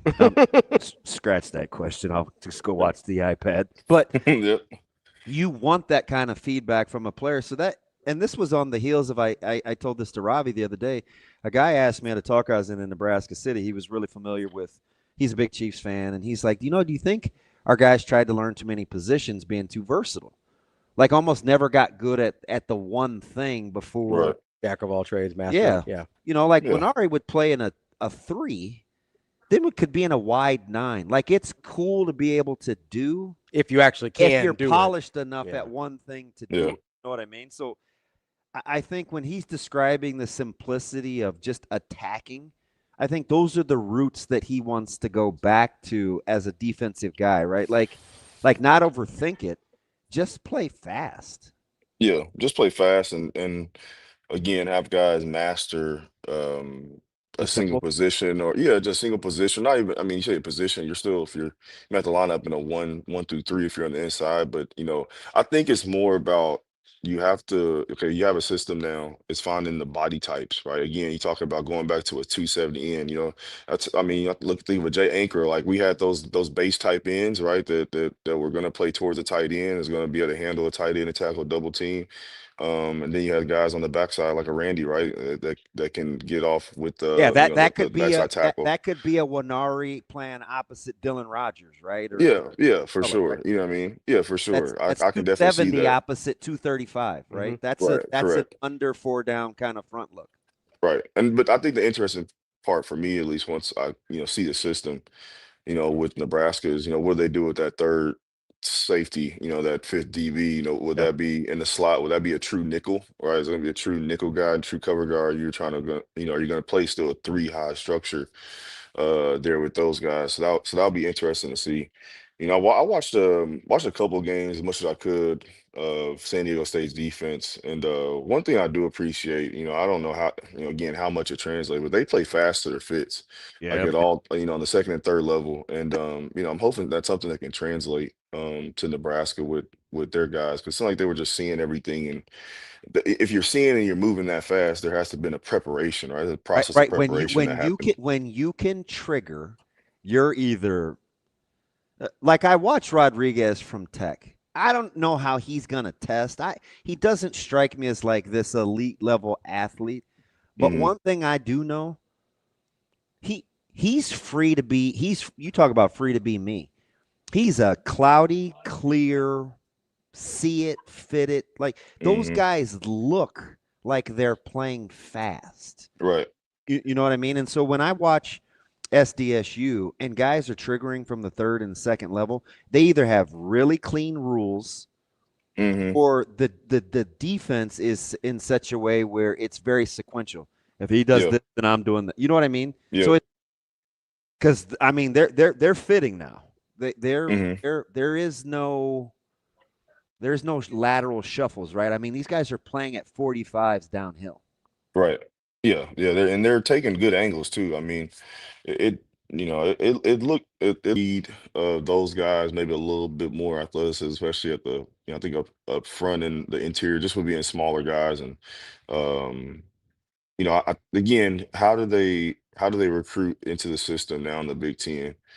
And I think that's going to be the big thing with Ork and how they go about figuring out what kind of body types we want to field with those front six guys. And how does that work within the structure of what obviously Rule wants to get accomplished, but also the new defense coordinator. They had to have talked about it, because for Rule to mention, and I'm not saying these guys are the answer specifically, but when you mention guys by name and body types, it's been discussed, right? He goes, well, you introduce bigger body types of some young guys that we brought into the program. So it's clear they've talked about interior play and what they want it to look like, right? Because you wouldn't just pull those guys out of thin air if it hadn't been broached, right? Right. Yeah, for sure. No, those guys have to be up for the conversation. And, I'm sure I've been in the process of, trying to get a new job and things like that. I mean, I'm sure Oryx has found some time to watch some of the film, see some of the guys. Obviously, I mean, we got 90 some guys coming back next year, supposedly. I mean, could come back. Yeah. It's sophomores or juniors or younger. So, I mean, there's a lot of potential. And I think if you get somebody that has a clear philosophy, clear vision for what they want on the defense side of the ball. I mean, if you turn over every stone, I'm sure you can find some guys that can play in this system, play in this scheme. And again, I think you win 2 or 3 ball games just from connection, just pure connection. And I think if he's the guy that they say that he is in his relationship building and getting guys to play hard and getting guys to play fast. If what we see from San Diego State translates to Lincoln, I mean, I think this is a home run hire. I mean, obviously there's a process to it. There's gonna be things that are gonna be uncomfortable and may lose some guys, and maybe we expect it to be in the rotation or be helping out this next year. But I'm excited to see how this defense comes together and seeing a preview of it in the spring. That is our guy. Michael ROSE-IVEY, terrific stuff as always, MRI. Appreciate the time, and we will talk to you again soon. Hopefully, when we've got a new defensive line coach, we can go over as well. Yeah, that'd be great, man. They can actually pull off Elijah Robinson from and get him away from LSU. That'd be huge. Well, I don't know if you've spent any time on LSU's message boards, but they're in full-on meltdown mode, which is terrific. Well, they ain't the only message board that's in full meltdown. Yeah, wow. You're good. All right, my guy. We're looking for violence. That's what we want. Violence. That's what we need, violence and aggression. Up front. Yep. There we go. Sir. Appreciate it, MRI. We'll talk to you later. Yes, sir. All right, buddy. That is Michael ROSE-IVEY. Yeah. I saw speaking of message boards meltdowns, I saw a meme about the Nebraska basketball game last night, because there's all these people that create Nebraska basketball memes, I'm sure you've seen. Oh, yeah. And one of them was actually enjoying some success. Oh, they're funny. Like, they're legitimately really and funny. Creative, too. Yeah. I like it. So my favorite one yesterday was, and I assume this is who MRI was referring to, was and they all reply to the other team's Twitter account, which is the best part. And one of them was a picture of Sherrone Moore, and it said, "Look on the bright side. At least you only had the second worst day in the Big Ten today." Yeah, that's tough. My buddy Degenerate sent me one. I was like, man, you got this is cold blooded. Yeah. I don't root for demise. No, but after it's already happened, I'm happy to poke jokes. Tough. Tough. What was everybody doing out here? That was the Brand Goods crew. So that was my guy on the commercial that I like. Which one? He wears the glasses. He's kind of running the show. Julian? Yeah. Julian was there. It looked like Alex as well, because he's got the Jeep, so I assume that was him. And then I didn't see who the third guy was. I told you I like the score behind the sewing and the stitching. Oh, on yeah. That commercial. Yeah, that's a good commercial. I'm like, that thing's pretty sweet. I think Kyle made that one. I think. God, he's talented. He's very good. Yeah. But if it wasn't him, then whoever else made it also very talented. So bully for us. I think it was I sold me. Yeah, no, the background music on that was really, really good. Yeah. I'm in. Shane, am I using that incorrectly? Is it not a score? Does it have to be in a movie? The score is. Oh, geez. Never mind. The score is like John Williams sort of stuff, like no music. And then the soundtrack is like music, which would be like, Is that even? That wasn't the question even close. We're like, you know, the commercial that I like that we do with the production company, and they're like doing the stitching and all that. Yeah. For and so that'd be the score in it. Yeah. That's similar to it. So that was the question. Well, that's similar to it though. I mean, you get what you get. Shane, you could just say you don't know. It's okay. You could just say you don't know. We didn't need the whole John Williams and like Hans Zimmer. Like we didn't need the whole thing. Wait, who? We have a lot of dogs on this team. Those are the only two like movie composers I know. John Williams and Hans Zimmer. Any movie score that you like is probably one of those two guys. Danny Elfman. Oh, Danny Elfman, that's a good one. Yeah. He did the Batmans. Well, you are a nerd. I like movie scores. I mean, it's always on my mind. You're my nerd. It's fine. I am a nerd. I mean, nerds together. See, it's okay. You can nerd out about stuff. It's fine. And you can just answer the question that was asked. Also fine. Okay, what was the question? That's the problem. You're clearly feeling better. I'm trying to rally, you know. Just trying to. The snark is just it is slowly creeping. I don't feel as much energy as I normally do. We're trying to get the snark in at least, so you get the normal dose of Ravi in the morning. Shane, who are you voting for the Heisman? Do you know 2 Heisman finalists? Do you know 1? I mean, I wish. Do you know who the Heisman or what the Heisman is? Nope. Would you stop? Jeez. Can I vote for Brian Edwards, who's coming up next? No, you cannot. Why not? I wonder what the odds are. He said I just sent you odds for the Heisman. I don't know. Okay. I'll have to look. Oh my gosh. Terrific, good stuff, Shane. You love me. It's hard, man. It's really, really what hard. What are we doing? Oh, I don't know. I just sent you. I mean, there are no Heisman odds on here, by the way. Just so you know.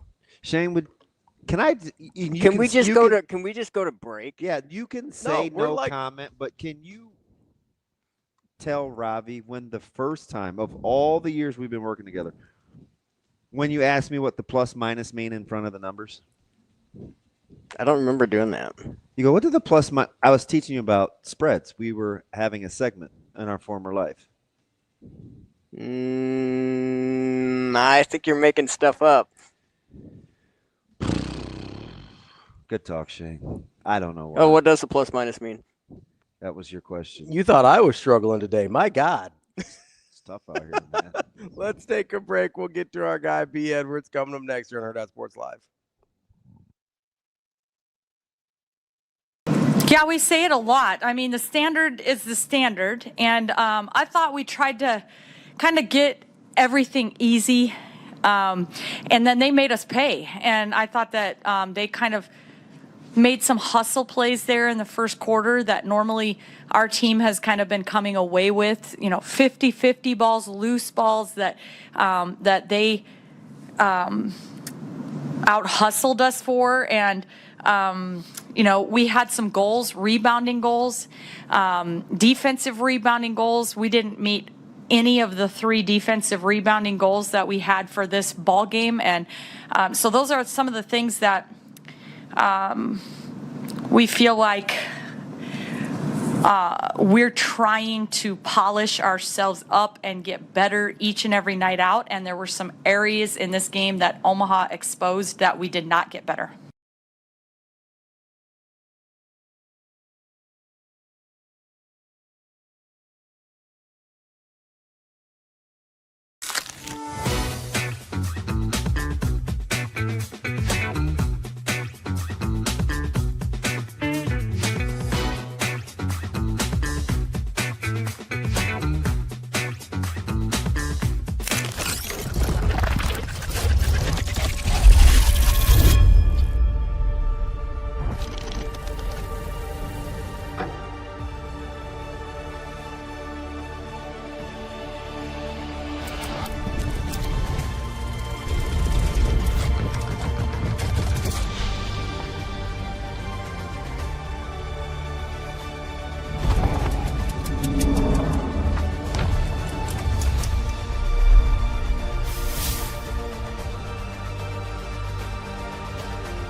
Yeah, I thought our defense was really good after the first 5 minutes. I thought we weren't very sharp early, and all the things we'd worked on the last 3 days were not, we're not showing up on the court.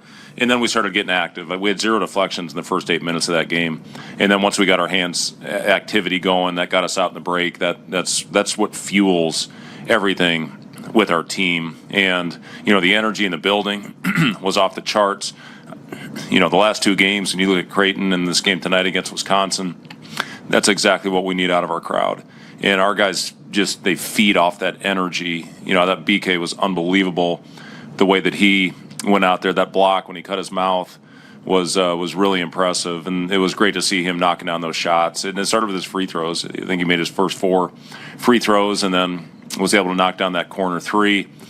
And I thought our guys' movement on the offensive end, it was really Jamarcus that had great pace.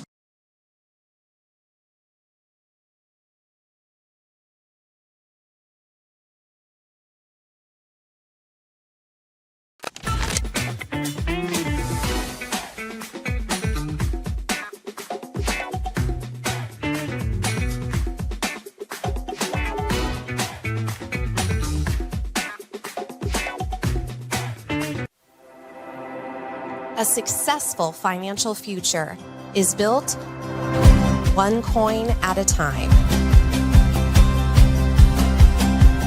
Whether you're just starting out or a seasoned saver, we've got the financial resources and team of experts who will be with you every step of the way. Centris Federal Credit Union. We are where you are.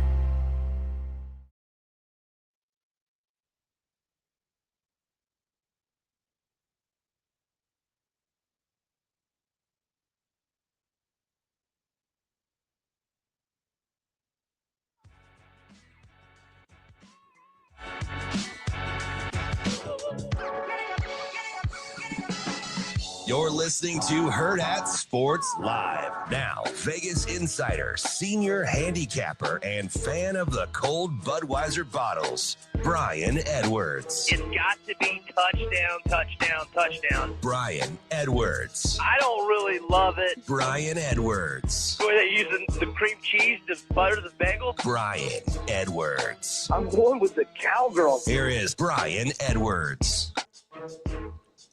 Welcome back, Hurrdat Sports Live, presented by Centris Federal Credit Union. That's DB. I'm Ravi Lulla here at Hurrdat Sports Bar and Grill. We are joined now by Brian Edwards, our Vegas insider from Major Wager. What's up, B? How we doing? Good morning, fellas. What's happening? Just trying to make it, buddy. I have one quick question before we get to the nitty-gritty, and of course, it's always about Gator bait with you. I am willing to overlook the Florida Gators' brutal schedule in hoops to give them a pass so far. Are you as a fan? Yeah, absolutely. I think that Lee and Boogie are good players. They're just struggling shooting. They have not once both played good in the same game. Like Lee played pretty good the other night, didn't really shoot it well in the second half, but Boogie was in foul trouble all night, whereas Lee was awful at Duke. Boogie was outstanding. Yes, I don't think any of these teams want to see us in March. I mean, good on them. How good is Houck in your opinion? I don't want to be too homerish, but I mean, I think he's a lottery pick. I saw Hurley's comments yesterday morning, or from post game. He loves him. I think Houck is really, really good. Probably needs to add a little more muscle, but I mean, yeah, I think he's legit. I think Florida's going to be just fine. Come conference season and then get into March. I transitioned, and it wasn't. I just like all sports, but I made the basketball transition relatively early. Mm-hmm. I am pumped about how competitive I think this year will be. There are a lot of basketball teams, man. This should be a sensational year. I 100% agree. I think Michigan is awesome. I think Gonzaga's awesome, even though Michigan. I like Gonzaga too. Yeah, even though they got run out by Michigan, Iowa State's awesome, Purdue's awesome, Duke's awesome, Arizona's awesome, Connecticut's awesome, Watch out for Vandy. Obviously, You got Houston Vandy, you got Louisville, Sparty, you got Michigan State. Like you got and then there are these teams, Illinois. These teams are like on the periphery that are probably going to be really good later on in the season too. Yeah, and I mean, can you imagine Louisville as like a 3? Watch out for Vanderbilt. Have y'all watched them yet? I know. They're good, man. They've got a lot of size too. I still think the best team right now in the SEC is a 2-loss team. You could interest me in Vandy. Who's going to be their bucket getter? That's a good question because they're balanced and don't necessarily have like that go-to guy. That's not necessarily that bad of a thing. No, I get it. Right. I mean, I get it. Yeah. No, you're right though. There are a ton. I mean, I could probably throw out 15 teams that maybe could win it all. I mean, certainly a dozen. I think. I don't even think I mentioned Houston in that rundown. And another team like Florida, St. John's has lost some games, but I haven't really seen them enough though to really comment on them, to be honest. And Clemson's pretty darn good too. Hey, they showed some flashes against BYU, didn't they? Yeah. But man, Kibakita is he's a monster. Oh, all right, that's my college. But we got to 12 yesterday with Nick. Wow, yeah. Without even having to stretch. Right. That could win it all. Right. Yeah, so, I think we could maybe even get to 15 if we possibly. You know who I'm trying to figure out if they're good or not, just because I'm in the Big Ten trying to position where Nebraska could end up. I want to watch USC a little more. Yeah. I haven't seen them hardly at all. Well, I saw a little bit of their game with Troy, but that was about it, and they didn't play very good that night. Yeah, it's gonna be. I don't know if y'all have looked at Saturday's card yet. It's fantastic. It's a heck of a day. Yeah, it's. I have a speaking engagement, but that day, I'm not leaving. I'm watching television. Yep. Like, I can't wait. See what I can DoorDash for breakfast. All right, buddy. Let's get busy because I'm with you on the Raheem Morris thing. But he's hanging around for your beloved Falcons. But they got Tuffy here with Tampa. I wish I knew who Tampa was. I think they're pretty good, but man, they're just not very healthy, so it's hard. Yeah, Tampa's got its own issues, but short week always favors the home team. The only thing that scares me, is just rivalry, division game. But with London out and even Pitts, who's played well, is a little dinged up. He's actually listed as questionable. I mean, I'm pretty sure he's playing. But I think this looks like a good get-right game for Tampa. Their receivers are finally healthy. I mean, I know they've got their own other, issues. Tyke Smith in the secondary is very iffy. Probably not going to play, I don't think. But more than anything, it's just, man, the Falcons are bad. I got to go Tampa here, and I'll get a little first half -3 as well, and -4.5 for the game. You've got Bengals, a little bit of a dog in division to the Ravens. What do you like there?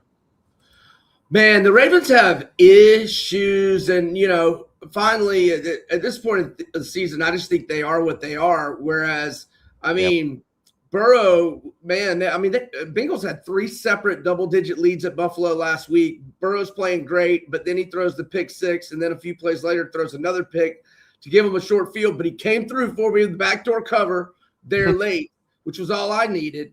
Man, they just blasted Baltimore on the road on a short week, even though they kicked short field goals of 31, 24, and 33 in the first half. I got to go Bengals. I don't know what to make of Burrow's comments. I don't know if y'all saw his presser yesterday. Yeah, sounds like he might be having female issues. But whatever, the female issues will motivate him to play well, I think. I hope. Give me the Bengals. I think they went out. Socially, he's a guy I'm fascinated by just because I know the family really well. So he always fascinates me. I think I try to take what Burrow says with a grain of salt because socially he's a little awkward. He doesn't enjoy. You just don't know where he's really going with when he's like I just kind of let him say and do his own thing. And I'm a big press conference guy, so it's hard for me to not read into it. But I give Burrow a lot of rope just because he's different. And I heard did y'all see any of Orgeron's clips from Bussin' with the Boys the last 20? He's out of control. I know he's out of control, but he made remarks like that. The Adrian Peterson story, I was like, the dad in the prison thing. Yeah, you're trying to get him transferred to Los Angeles system so he can get the games. I'm trying to tell him a politician I know in Los Angeles. I want it all day. He said, "I'll come if you get my daddy to watch television." Oh my God, Ed, knock it up. But Orgeron said that Burrow is real soft-spoken and his brother's the loud one, and so he was always calling his brother to work on him recruiting-wise. So that's what I took from what you just said, because Orgeron had remarked about that. Let me ask you about the Chiefs here. The Chargers clearly they're undefeated in the division still. Are the Chiefs a team you like, even though they're used to playing for championships? And they're clearly on the outside looking in right now. You think they're still this proud Mahomes-led franchise? Because I always wonder when teams are used to winning and playing for it all, when they could be on the outside looking in. You think this is a desperate game for them? I think all of them have been desperate the last 3 weeks, and they haven't shown much of anything. And so I know the Chargers are on a short week, but these guys can't be favored by this many right now with the way they're playing. So it's just like no brainer. Go against the Chargers can't block anybody. Yeah, I mean they're slumping so bad. I'll take points against. I mean, another team like it's that I just think fade right now is the Eagles. I don't know if I can get there with the Raiders, but I'm thinking about it. If Brock Bowers is healthy, injury reports that Bowers is healthy, I might do the Raiders this week. I mean, I hate betting on bad teams, but Philly and KC are just fade material in my opinion right now. All right, well, let's get a couple teams that aren't fade material. Pats and Bills, super close line on this one. What are you looking at? I think the line is wrong. Yeah, I mean, Pats got to be favored. I made the Pats -3, so as home dogs. Yeah, I mean, I got to go Pats. I mean, this team hasn't lost since September 21st. Can they stop? You think so? Buffalo's clearly their run defense is super sketch. You think all of a sudden they get right against the Patriots? No, I got to go Patriots. It's just, the Bengals went up and down the begging field. you to take the Patriots. Is Josh Allen worth that much? Look, you got to respect the Bills with Allen, but I have to go Patriots here. I mean, I got to go Pats. The line stinks. Yeah, the line does stink. I mean, the Patriots should be a 4-point favorite, 3 or 4. And the Patriots have 2 weeks rest. It doesn't make any sense. I'd be terrified. I mean, good on you guys. You and Ravi are like the easy money guys. Like if it looks. Oh, I know. When you see a line that you think should be the other way, you're like, no way. Man, I'd play Buffalo till the cows come home. Like, how would you not bet the trendiest team in the NFL? I mean, more Drake May. The whole league is gushing over this dude, and it's one. Oh, right. No, good on you, B. Good. All right, give me plus money on the better team. All right. Hey, do y'all remember who their losses were this year? The Patriots. So one was early and it was bad. Was it the Bengals? Their 2 losses are at home to the Steelers and the Raiders. I knew the Steelers one. That was easy. Yeah, the Raiders. The Raiders in week 1. Sorry, Shane. That's twice we hammered your Raiders. Oh, sorry. That's okay. Sorry, Sugar Shane. My bad. That's all right. The Raiders hammer him every week, so it's all right.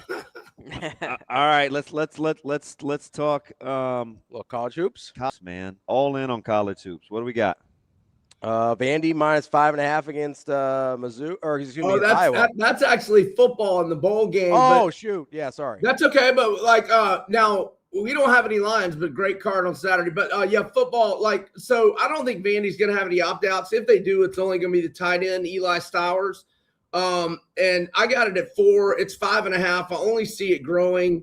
I would imagine Iowa might have a few opt-outs, but I don't care. I mean, even if nobody has any opt-outs, I love Vandy right now. I think they'll handle business. And, it's a little early on the opt-outs thing, but Ahmad Hardy can't opt out. So I'm liking Mizzou minus, and the line keeps getting bigger too. I don't want to get was it up to 7? 6.5 or 7 to Virginia. So I'm thinking I better go ahead and get Mizzou. They may have some opt-outs, but I'm sure everybody has opt-outs these days. I don't think Vandy's going to have any opt-outs though. College football playoff. There was a winner that you liked for kind of a future. Texas Tech plus 950, I think, is worth a shot. And if y'all want me to, have y'all seen the hypotheticals for the CFP quarterfinals? Are we low on time? No, you're good. Okay, so let's see here. We've got. All right. If Miami advances, it's going to be Ohio State, or right now you can bet these at FanDuel. Excuse me. Ohio State's 9.5 to Miami. Ohio State's 7.5 to A&M. And where y'all know here? I can get the locations in the bowl games. Those are at. And then we've got Texas Tech is 1.5 to Oregon. They did not do hypotheticals if JMU or who's my other G5 I'm not thinking of? Tulane advanced. And then Indiana 6.5 to Alabama and 8.5 to Oklahoma. And y'all want to take a stab at what Georgia is to Ole Miss? I'm going to say 5. 5.5. That's about right. You know what's funny, B? This made me this bugs me because and it's primarily because I was honking for Georgia all year. Nobody really thought they were good. It was upsetting that Bama got so much credit for the win in the regular season against them, and most national people didn't even think Georgia was that good at the time. It was by default. But now it's like then it was like this qualifier, and I was like, you guys, man. And then Georgia beats their head in, and you guys like, no, it's trying fine to pull the wool over my eyes with this thing. What do you remember? But when they were going into Florida, or after the Florida game, I think it was their first 6 or 7 SEC games. The only one they led at halftime was Kentucky. They either trailed or were tied. I think it was Florida game they were tied, and they trailed at halftime of like 4 of their first 5 SEC games. But he played a lot of young guys, and now they're rolling. Well, they didn't play that well against Georgia Tech offensively, that is. But yeah, they've played really, really well since after the Florida game. B, real quick before we let you go, do you like any of the Heisman odds? You got to be. Didn't you take a flyer on Pavia? No, I wish. I thought you had a future on Pavia. That was your you. How much money has Pavia made you in general, though, B? I mean, come on. A lot. And he's going to make me some more one last time. One last time, I hope. One more time. I wish I'd have gotten, man. He was like 80 and 50 to 80 to 1 as late as mid-October. Yeah, he's plus 600 right now. He's second. It's been a long time since voters have seen love. He may be in trouble as a guy that was the fave halfway through the season. Do you guys think it's a landslide for Mendoza? I don't. He didn't play that great last week. I think the more relevant question is not, okay, he's undefeated and all that, but like the more relevant question is, Vandy's quarterback, would Vandy be 10-2? So what do you think? I agree with you there. I agree with you there. I think if Mendoza wins, it's because of the Indiana story. Like it's almost a Signetti win, basically. Yeah. Whereas Pavia probably deserves it more. But I would say I agree with you. I don't think Mendoza should be the runaway. It's hard to, and I used to vote until I got this other job, but I would, if a quarterback wins it, it should go to the best quarterback, right? Which would be Pavia. It seems like that's Pavia's been better than Mendoza this year, but Mendoza has the Indiana. That would be hard to pull over. I think Pavia's got a shot. Football guys' heads. I think you know Pavia's what I mean. Got a shot. Let me ask you this, so because you are in a different part of the country, so a lot of my Alabama friends can't stand Pavia because they just can't stand when somebody. Well, he owns them. That's why. Right, exactly. So there's a lot of haterade from these SEC fans in this area. What do you think is the national perspective that he's too cocky and all that? And which I don't think so. Like maybe a little bit during the off season when he was doing a bunch of interviews and stuff, but he's been pretty relatively quiet during the year, I think, in terms of he doesn't put himself out there a ton, besides games and post-game pressers and stuff. I don't think he's nearly as out there as people sort of make it out to be.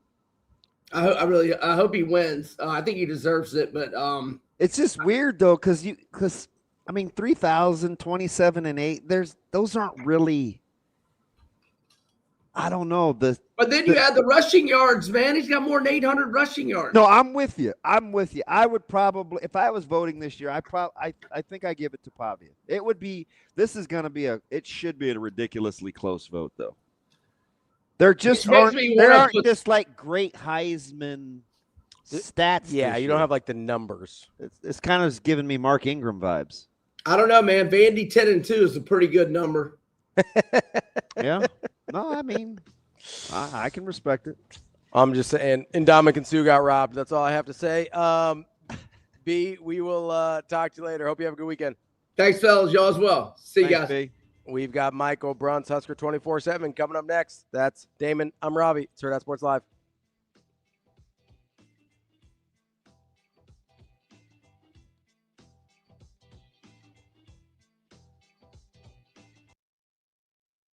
Yeah, we say it a lot. The standard is the standard. And I thought we tried to kind of get everything easy.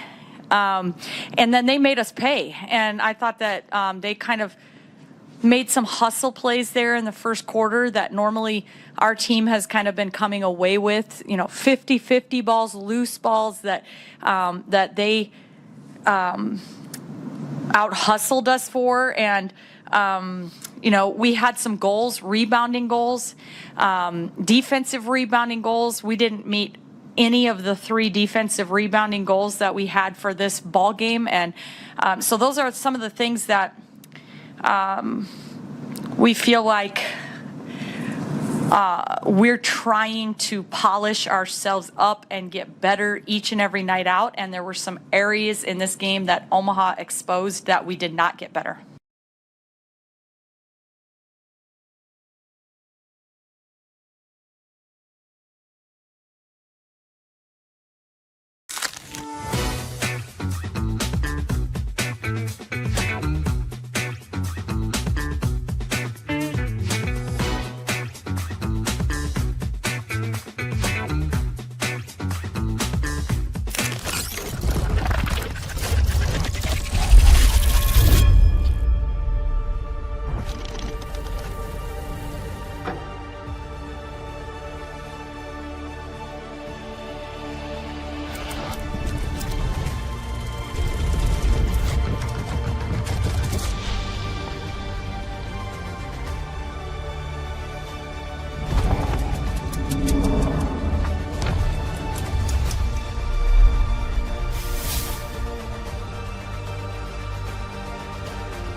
Welcome to Hurrdat Sports Live.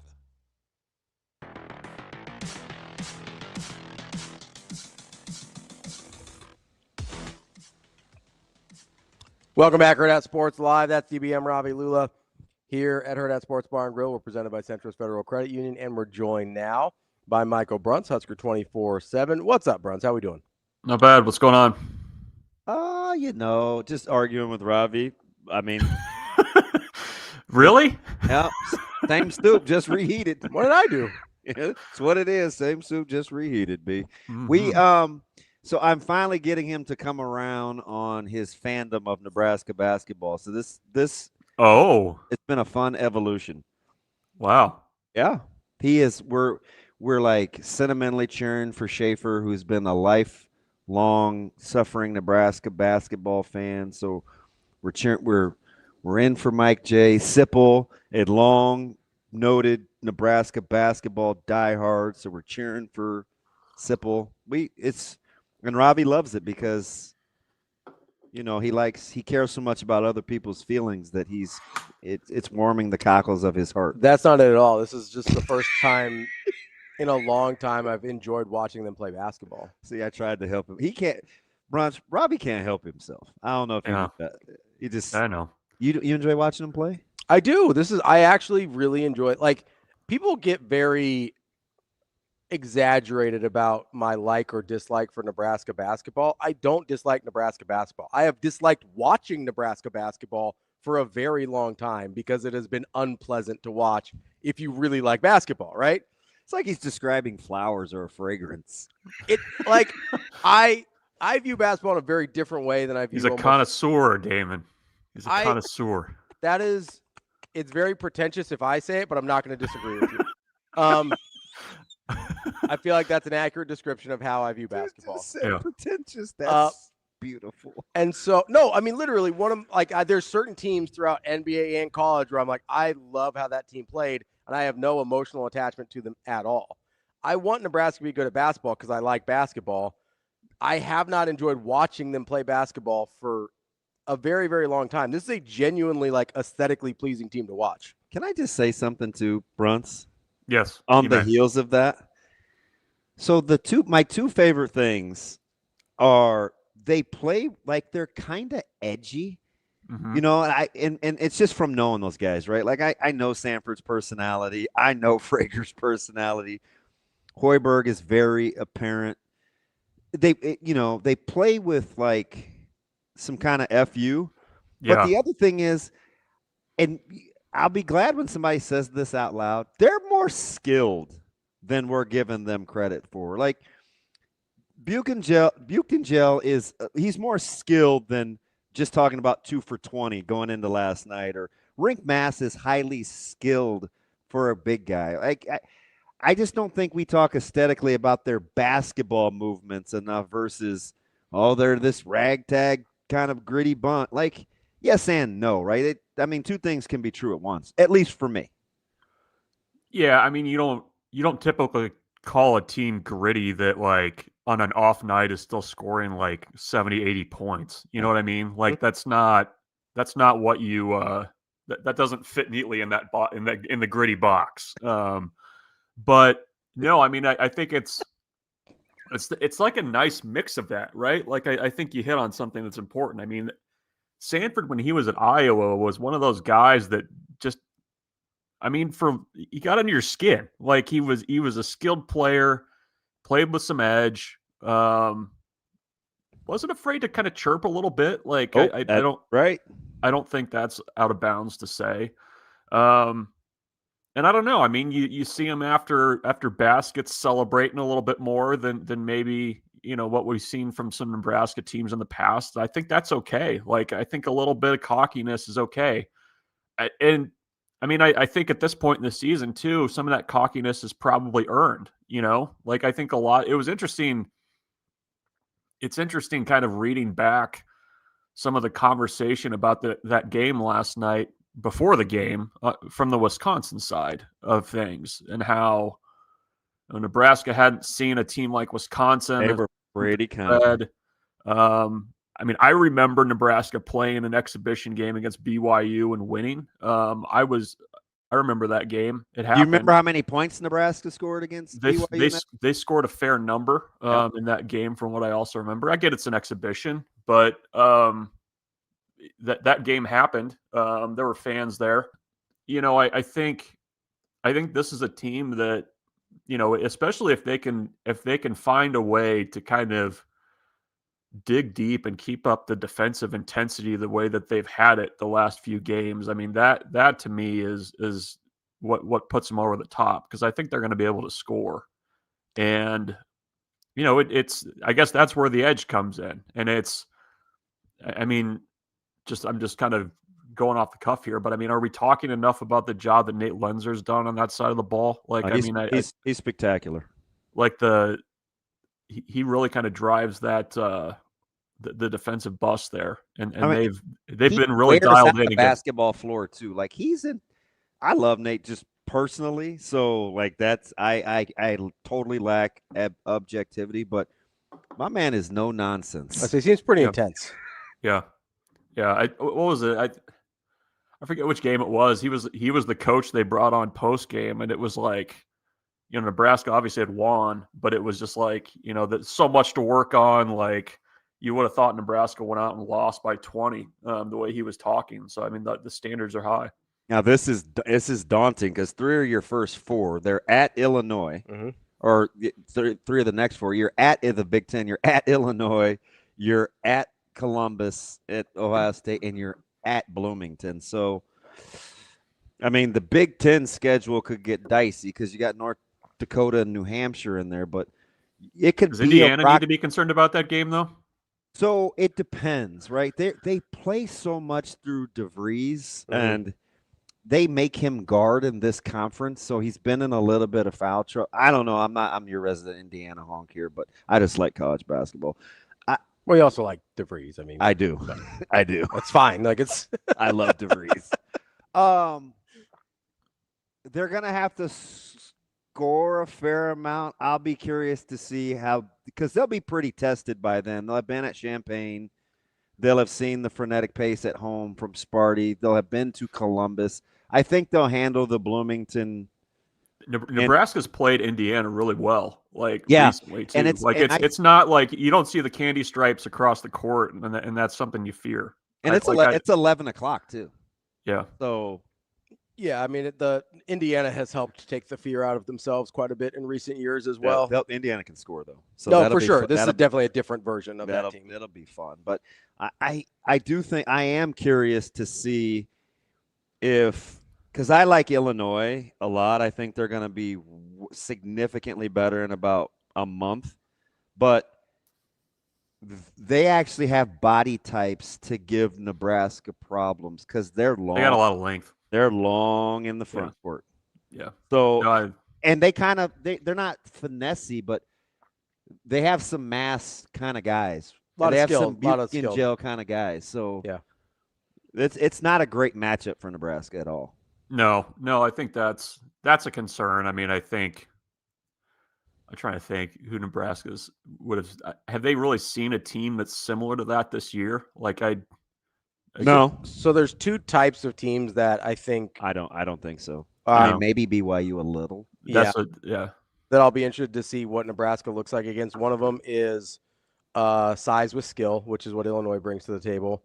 And then when they face like that first hyper athletic team, because that's a Michigan State. Yeah, so Michigan State, and that'll be an archetype that has given Nebraska a lot of trouble even when they've been good in recent years. Is that hype? I think of the Texas A&M game in the NCAA tournament a couple years ago. I don't. Well, I mean, if I'm sorry, never happened. What game? What game is he talking about, Bruns? Do you have any idea? It might have been an exhibition. I don't remember. But I just went on a 24-hour trip to Memphis. That's all I know. I got in the car. BC drove. Walking to Memphis. That was about all I remember. I'll say we walked around and drove home. Guy. So we'll see that. I mean, pretty early on, I see it in Illinois and then Michigan State, and kind of the 2 types of teams that I don't think Nebraska has faced yet that potentially could give them trouble.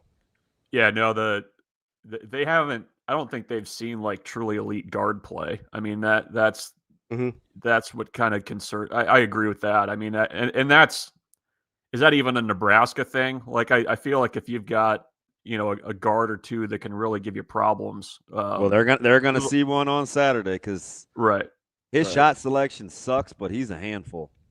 Yeah, I mean that's an everybody thing though. To your point, like you play elite guards and everybody. Yeah, I mean it's that's the challenge though for this team is like how do you you're going to see all sorts of different styles in Big Ten play night to night. So how do you kind of manage that? Oh, it's interesting because there are some really good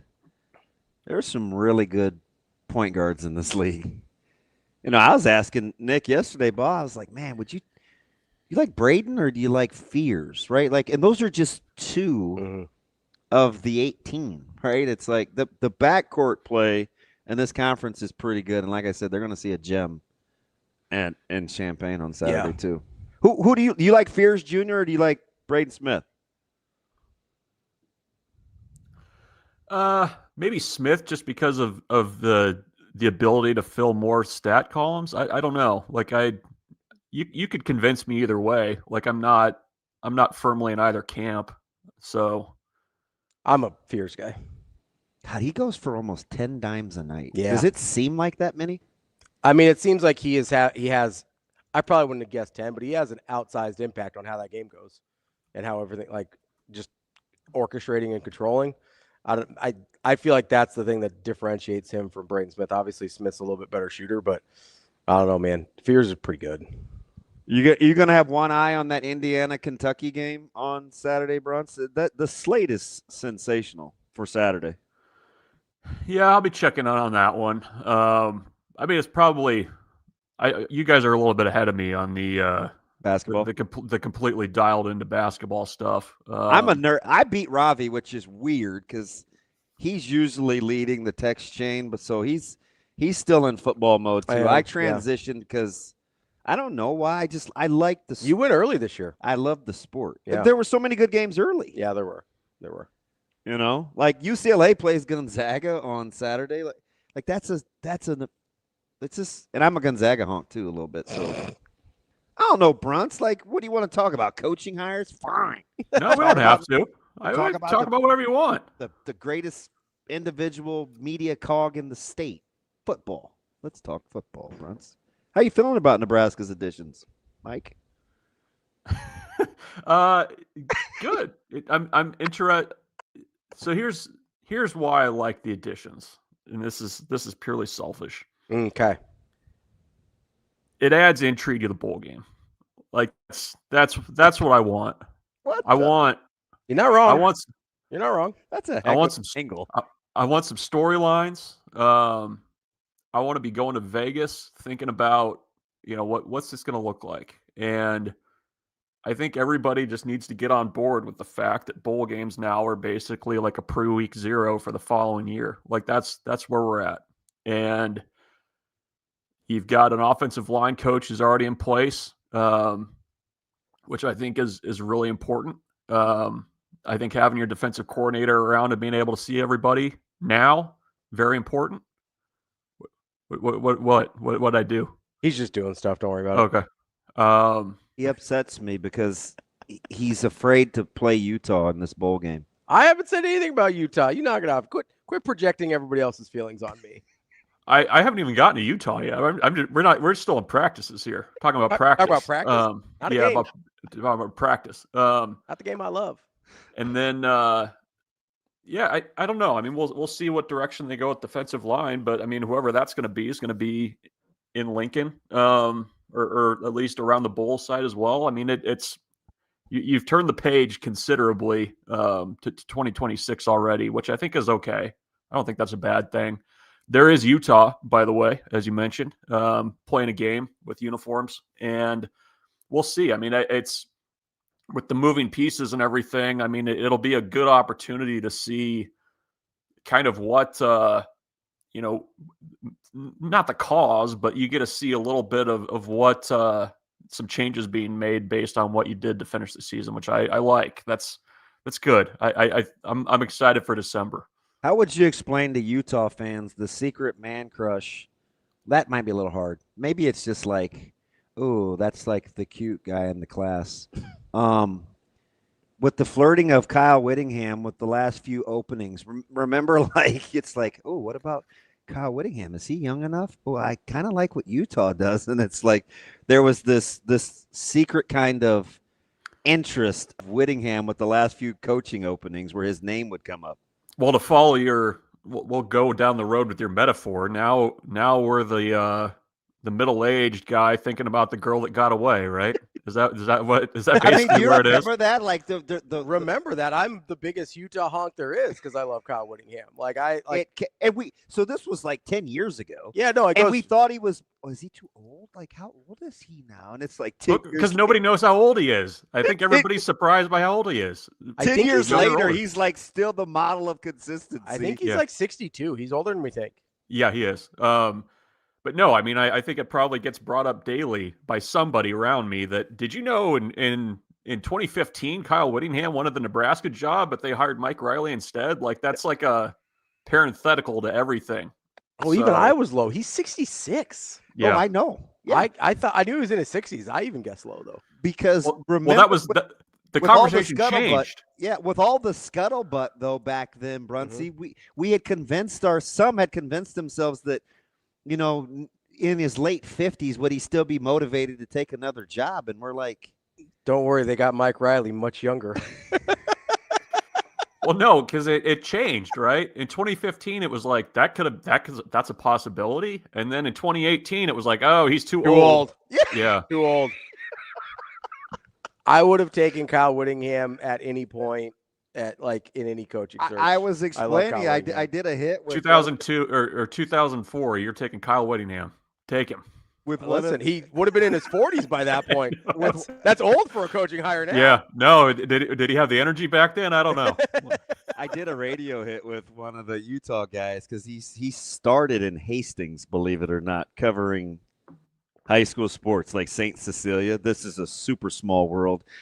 And I was kind of joking with him. I was like, you know, there's a secret connection here between the Nebraska fan base in Utah, right? And he's like, no, do tell. And I was like, oh yeah. And he's like, no way. And I was like, yeah, there was this Kyle Whittingham thing in 15-16 where he came up all the time in our media circles. For what it's worth, BRUNTZ, in 2004, he was coming off of being the defensive coordinator for Urban Meyer. So yeah, I would hire him. I would have taken him in 2004, 100%.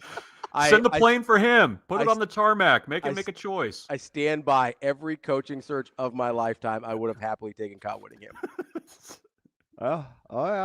He came up again before Coach Rule. It was your top four. It was your top five. It's Kyle Whittingham. And I would have taken him then. He's like, you're kidding me. And I was like, no, trust me. Like, he comes up a ton. And you look at, I don't think there's a ton of optimism for whatever the reason, because we don't even know who's playing at this point. For either team, to be fair. But I do think quietly Nebraska fans are competitive, and they're going to protect their boys. I think they'll show up in Vegas. Yeah, I think so. It's flights were surprisingly high to Vegas. Yes, it was like I was a little bit surprised by that. I'll be curious to see how that affects things. But it's. Are you still finding mid-3s for a one-way? No. Higher? Yeah. He said, here's the delivery. You got, is it a Millard Northian thing where you just come across as very simple? It was, I mean, it was cheaper than getting to New York last year, but it's not by much. But you get. BRUNTZ, your answer? No. No, but you'll get people coming over from LA. You'll get people coming up from Phoenix. I mean, I think people will drive in. It's not a situation where you're going to be sitting there on like Christmas night in Nebraska and it's like 4 degrees and you're talking to your uncle and you're like, let's do this. Let's make it happen. I mean, unless you drove, I mean, that'd be a hell of a road trip, but I think people will show up. It's a new. Oh, good Lord. New destination. What do you see? Did you just look it up? Like $800. Yeah. Oh, that's why I got the no. He said, yeah. Yeah, we're not even close. Yeah. No. Seems like 6. I was like, I might as well have asked you, do you like me? No. Yes, absolutely. If you want to sit on there's no like easy, there's like no basic ones to go either. Like they're all the higher package ones. Like all the even like Allegiance, like they're regulars are sold out. Turning the screws. But anyways, no, I think there'll be a good Nebraska crowd. I think people are probably wincing a little bit, depending on who plays, for Utah especially. I mean, I think, it's going to be a pretty big challenge given what Nebraska's shown, especially in November, for what they can stop. But I mean, you guys, I'm sure BC probably said this when you had him on earlier in the week that, bowl games, who wants to show up, who's dialed in, that kind of stuff is anything. So I don't know. I mean, and I think too, like I said earlier, I mean, this is basically your lead into 2026. And I think sometimes that can motivate guys too. Do you think we're going to see, do you expect years for Nebraska, even if guys don't opt out? I think you'll see a guy or two. I think you'll see more of guys that you just saw a little bit of. I agree. I think that's because you basically have a month runway to see what some of those second teamers have done. I think you owe it to some of those guys, especially that are kind of gotten close to challenging for starting jobs, to give them a little bit of a longer look in this one. So I think you'll see you'll see more of younger guys in this game. So BRUNTZ, you're a storyline guy, right? Given your business, who do you want to hear from at the podium?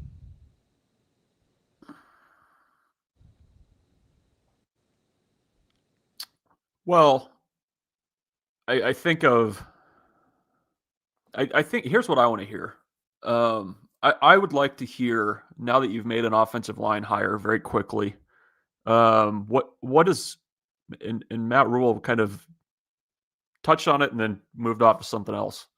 Like what's the direction of this offense? Like what does this offense look like in 2026? Because he had some line that basically the way that Jeep Wade coaches aligned a little bit more with what direction Nebraska wants to go in the run game going forward. I'd like to hear more about that and what that looks like. Because obviously you've made this change. You're going to have to pivot a little bit based on, who's doing the coaching, but what does that look like long-term for the future of this offense? Cause they were, efficient at times this year, but I think there's still another level, for all the hand-wringing about the defense. I don't know that we probably talk enough about the offense and what they need to do going into 2026, because there's a lot that needs to be done on the side of the ball too. So, in addition to the new guys that you want to hear from, guys, I would kind of be eager to hear what the vision is for the offense. That is our guy, Michael BRUNTZ, Husker 24/7. BRUNTZ, appreciate the time as always. Hopefully you booked your flights to Vegas before now. Do you have another one? I have a question. Go ahead. BRUNTZ, would you like to call on me? Yes. Yes. Thank you. So, all in on the belief of the Denver Broncos? Or are you still skeptical? Took you too long. You're skeptical. 90%. Really? That offense is, I don't know. I don't trust the offense. The defense will travel. Who's good? Like I know. I got a lot of scars, Damon. Okay. Scars. It's fair. You don't have to trust someone else to not trust other people. You won a Super Bowl with the worst version of Peyton Manning since he was probably 6. Yeah, I know. And you're worried about if Bo Nix can have a fourth quarter comeback? Yes. Peyton Manning couldn't throw the ball 12 yards. You have told me this before. This has been your point before. I knew you were going to that. You were going to that well again. I do think I have concerns about Bo Nix in a tight game in the playoffs. However, think other things might get tight. Yeah, Pucker City, I guess. But wait, what state is that in? I've never been there. It's right next to Boulder. Yeah, it's there. Yowza! Oh wow. Anywho, on that note, BRUNTZ, it's always fun. No, we placed our bets. Speaking of airfare, we placed our bets earlier in the week. So we were really hoping that the Vegas chatter was going to come to fruition, and that came up. All things came up Millhouse there, so we're okay. Everything's coming up Millhouse. Wow, what an incredible reference, BRUNTZ. Well done. Stealthy. We will talk to you later. Have a good week, buddy. See you guys. Thanks, BRUNTZ. That's Michael BRUNTZ. Husker 24/7. It's an absolute gem. Everything's coming up Millhouse. That's a great line. Well, so where's Pucker City again? Right next to Boulder, just right outside. It's kind of like a La Vista Papillion thing. They seem like the same place, but they're not. Got you. Yeah, that's what I've heard. I haven't been. It's very interesting. I haven't spent a lot of time in Colorado. Boy, you're a wild dude. A quick break here. Southwest of Fremont. I didn't say it. What I did say, though, is it's time to stop just eyeing that house online on those apps. It's time to finally take action, and Centris Federal Credit Union can help you out. If this is your first time buying a home, Centris has a great option called My First Home program. It offers 105% financing with no private mortgage insurance required. Plus, they have a local team of experts ready to help you every step of the way. Get started today. CentrusFCU.org. Subject to credit approval. Terms and conditions applied. Federally insured by NCUA and an equal housing lender. We'll be right back. More Hurrdat Sports Live. Yeah, I think just building momentum, and I feel like we've improved. I mean, I think I saw signs of improvement out in Vegas.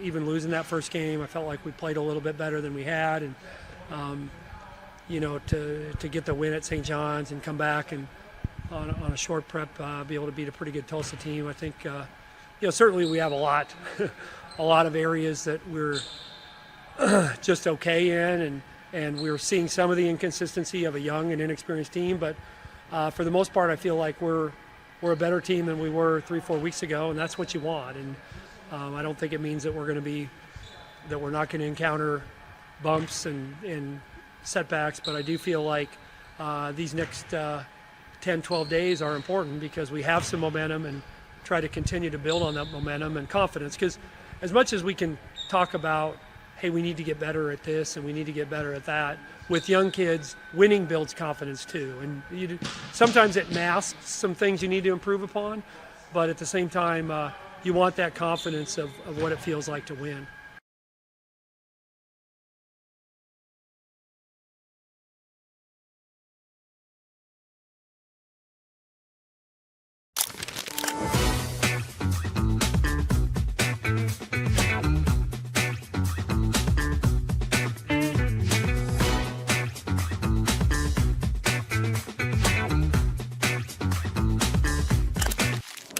Aspirations can drive us.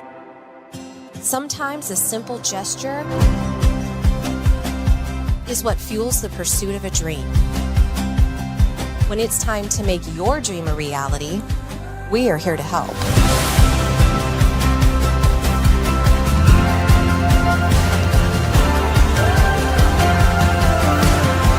Centrus Federal Credit Union. We are where you are.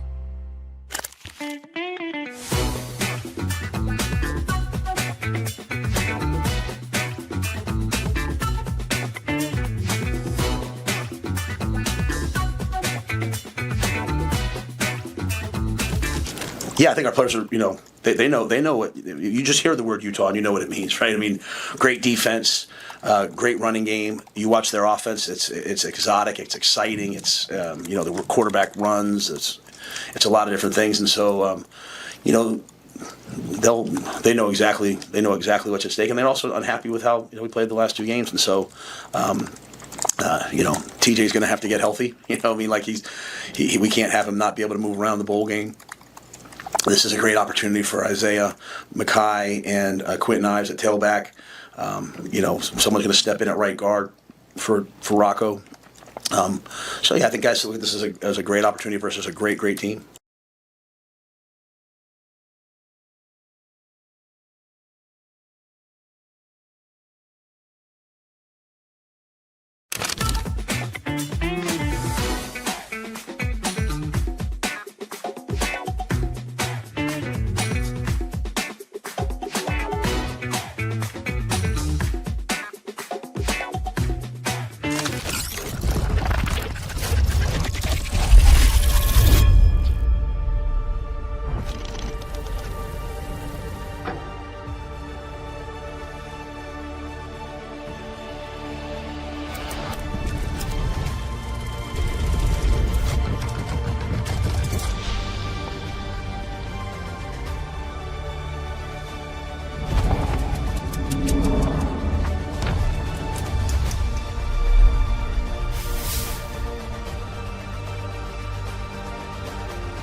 To Hurrdat Sports Live. That is not Timmy Trumpet. Welcome back, Hurrdat Sports Live. That's DB. I'm Ravi Lulla. You knew he wasn't going to play. Why does he have such a hard time understanding directions? Why? How come you couldn't come back with Timmy Trumpet?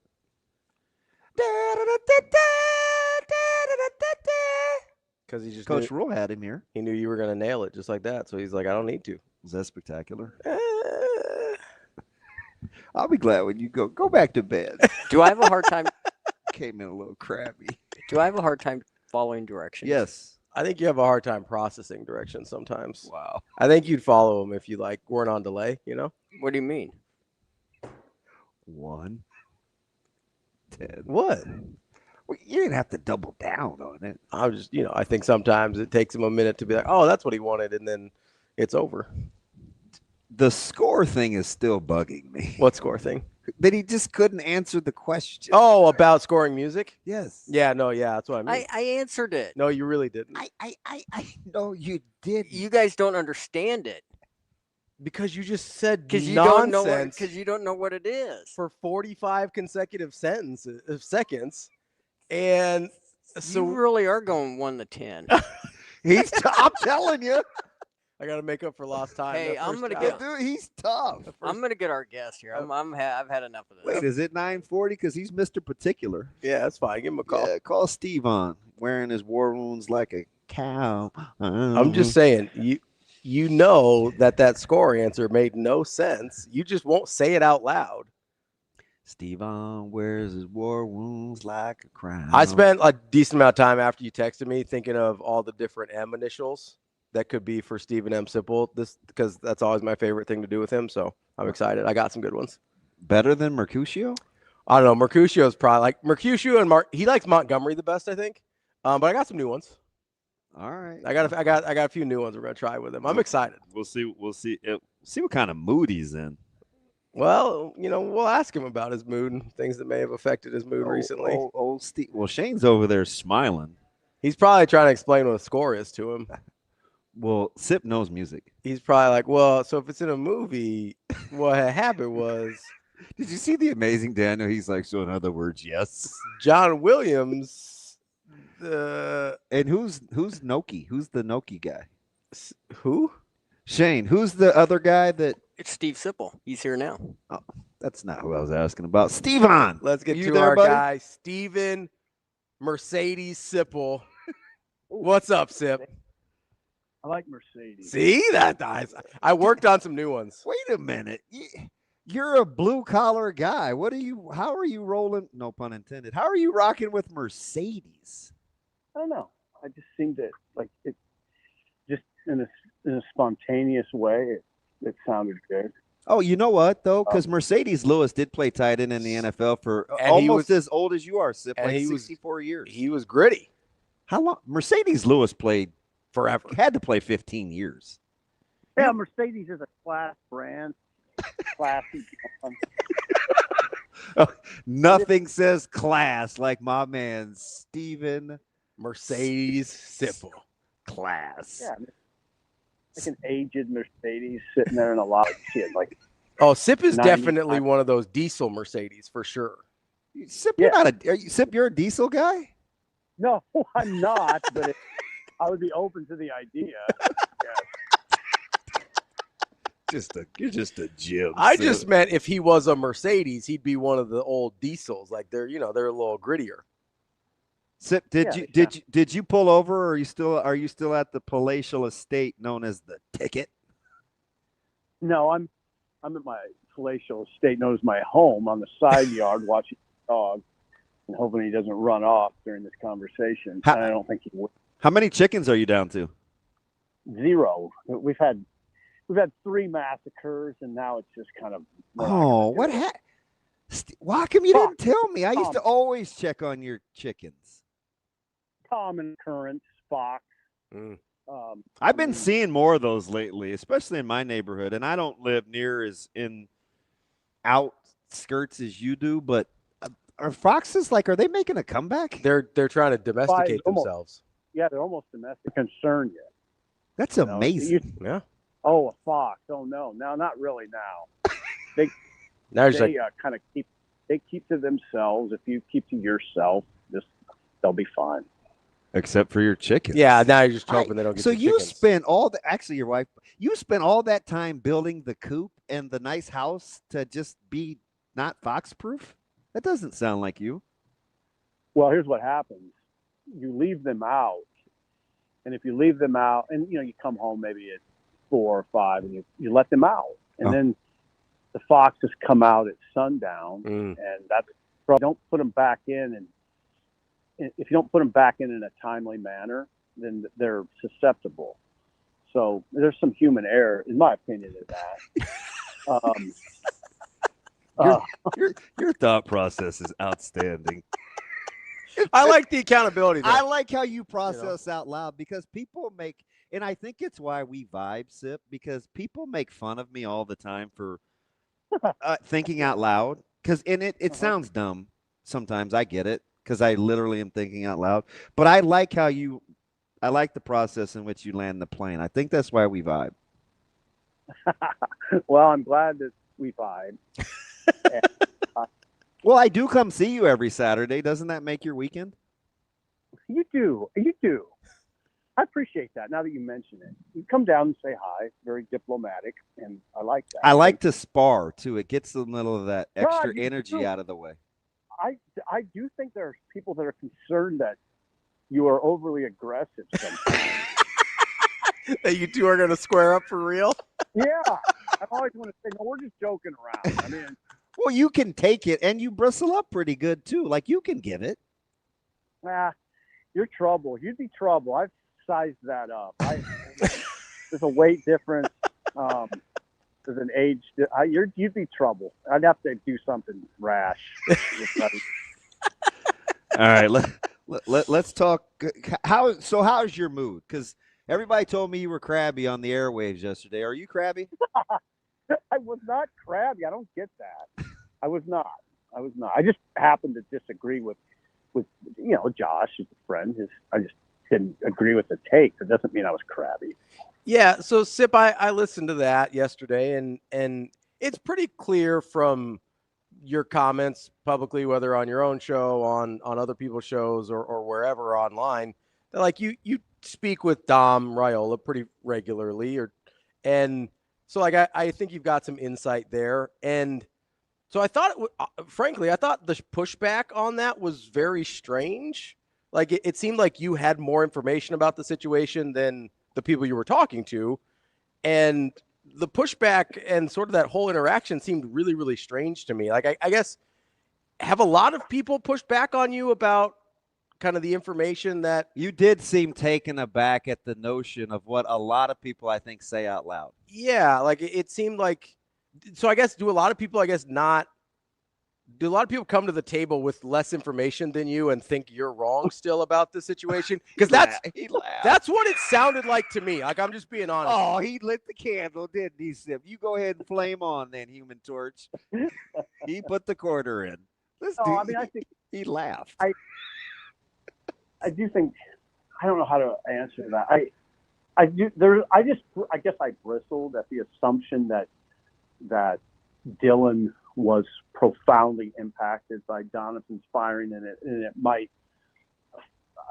I don't even like to say affect his decision making, because I don't like to assume he's in the middle of a decision making process either. So I don't know. I mean, I thought it was an odd conversation, but I will say that I do the same thing sometimes. I make assumptions about topics that I really don't understand, like I think I do. Wow. So I'm not any better than anybody else in that regard. So, Sip, I do think you touched on something important there, where I think a lot of people are assuming, A, that there is any decision to be made right now, which we don't actually know, right? Like, as far as I'm been told, and you could correct me if I'm wrong, we don't know for sure that there is even a decision that's being made right now.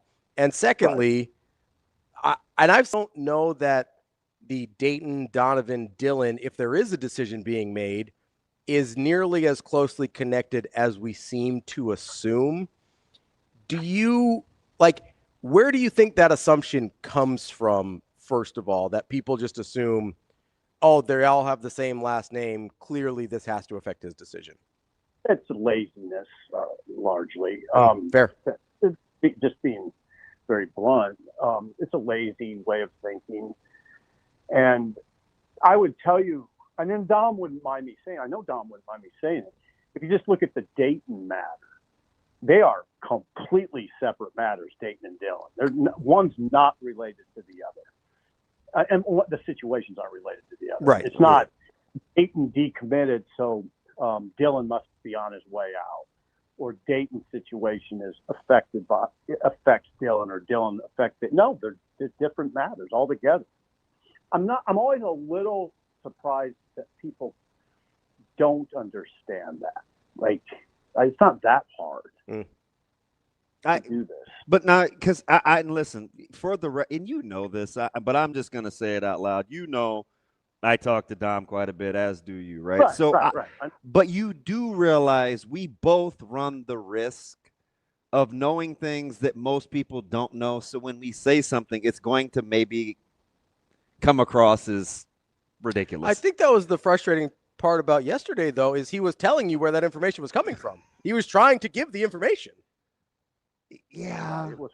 Yeah.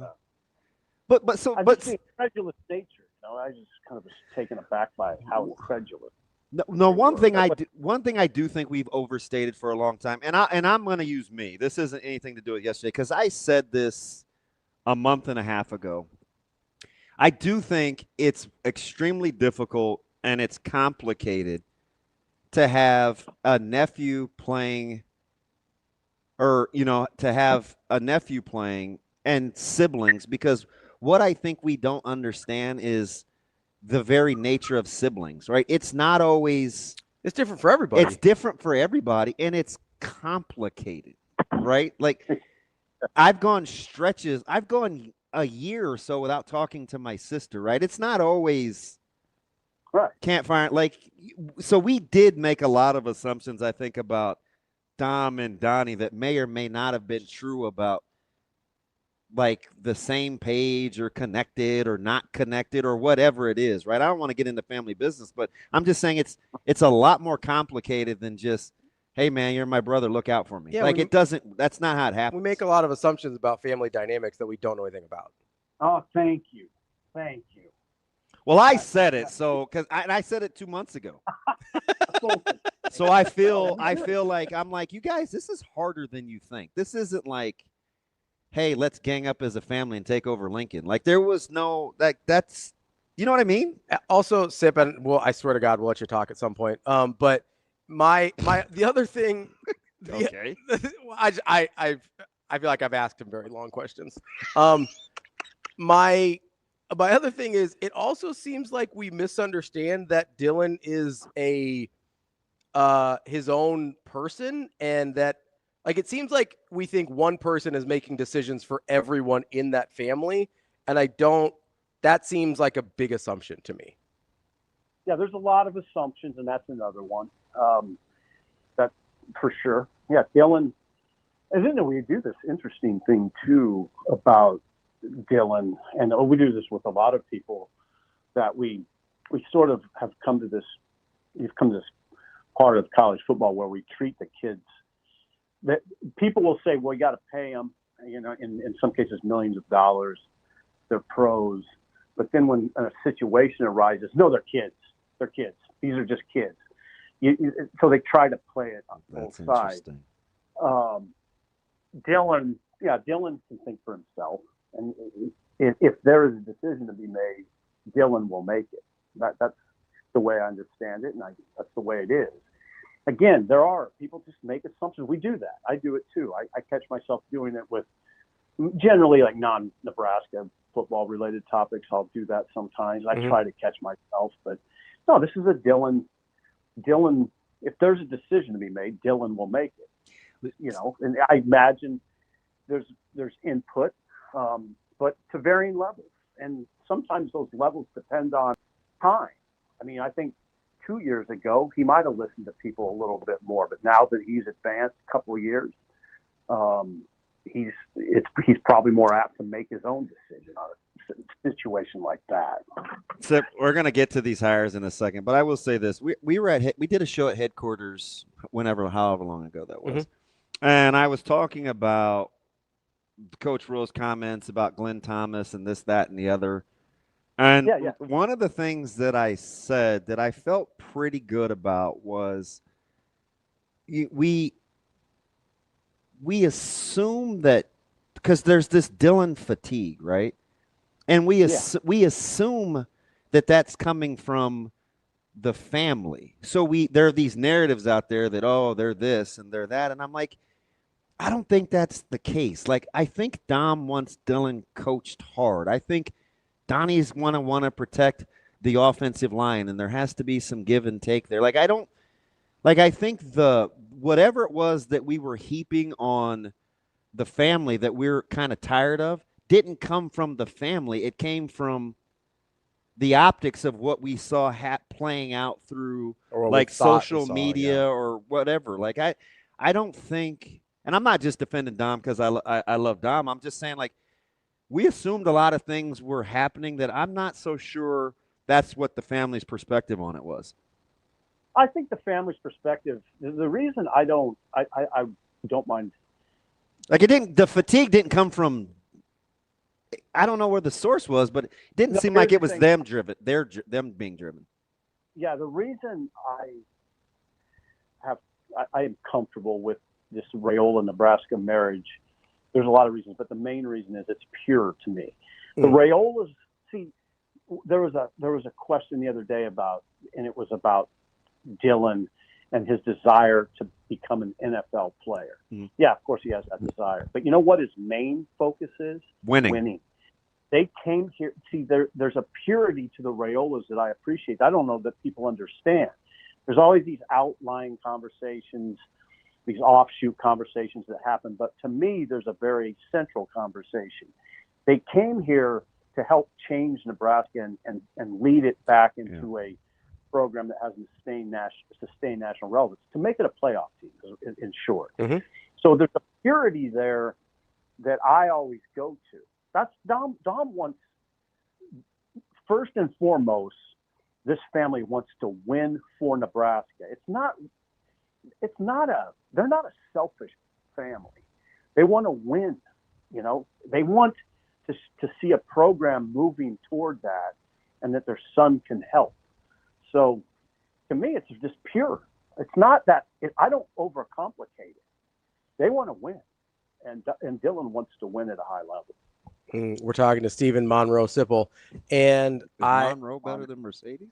I don't know. I like Mercedes better. Monroe. Monroe's not bad. Dr. Monroe. I do want to talk about some of the other things going on with Nebraska football because there is a lot going on. Which assistant move were you more surprised by? Getting rid of John Butler as the defensive coordinator, getting rid of Terry Braden as the defensive line coach, or getting rid of Donovan Raiola as the offensive line coach? Which of those was the most surprising to you? The Donovan. No question. No question. I agree with you. They had, they took. I mean, it's not just the offensive line, but the sack problem was rectified with help, obviously. I mean, it's a group effort, as Matt Rule has pointed out numerous times. When it goes wrong, it's not when it goes wrong as bad as it did for Nebraska. It's generally not just one group or one person. It's a team effort in that regard. But they largely took care of that. Emmett ran the ball well. They were hammering Iowa. I mean, they're shredding Iowa. So now there was an inconsistency with that group over 4 years. I recognize, but I thought by Rule's public comments that Donovan might be okay. Might be. I mean, I left open a possibility. But when that happened on Saturday, it took me a little by surprise. Yeah, I don't like agreeing with you because we're not very good friends, but I'm kind of agreeing with you during this segment. So it's making me a little sad. You want to pick a fight about something like defensive philosophy or scheme, or why you're afraid of Kyle Whittingham in Utah? I'm not equipped to enter into schemes. Are you as fearful of Utah kind of the perception? The scores are concerning. I mean, when you look at Utah's scores this year and what they did, for instance, was it 45-14 against Cincinnati and 53-7 against Colorado, and not that Colorado's any good, but they hammered them. They've hammered some people, and their only losses are to Tech and BYU, and they played BYU close. The scores just from just that data point, that's something that you would look at, and the fact that they're number 2, you guys have talked about it a lot, the number 2 rushing offense. Some of that stuff you look at in the context of Nebraska's weaknesses, which one of them is stopping the run. How interesting for you is Phil Snow to talk to? I haven't talked to him a lot. He's been at the podium. He's interesting. Anybody who stood the test of time in that profession at that level, but at really any level, I don't like to do that where I'm only interested in D1 guys. He's done a lot in the sport of football over a long period of time and had success. I'm always interested in what those guys have to say. Always. Steven Monte Cristo Sipple, we appreciate the time. And I like what's that? For the future. Yeah. If it sounds presidential, I'll probably like it. Okay. So Monroe's a good one? Yeah, presidential. Okay. Is Montgomery still your favorite? Montgomery's very presidential. Wow. How about Millard, as in Fillmore? As in North? Not bad. That sounds presidential. Okay. Mercedes really doesn't. It sounds a little bit low rent, but I like those others. Stu said low rent. Hey, Sip, did you appreciate me honking at you the other day when I drove past the ticket? I didn't. I can't. I know I did. That was that. I don't. I wasn't aware of it. I was appreciative that you. I liked that you answered your phone and you said, "Hey, I'm in the lobby," and I was like, Oh God. A lot goes on. Well, you are old. Like, how many times have you called me during the show? Like once in 5 years. You don't. Was the morning. That was that morning. Okay. Oh, yes, Sip. That's when it was. Jiminy Christmas. Early morning call. Well, you're a piece of work, Sip. God bless you. You're a national treasure. Sip, don't let him get to you. He's just picking a fight because you guys agreed too much. That's what he does. I'm trying, man. I'll deal with him in person, but it's concern. The weight differential is the biggest concern that I have.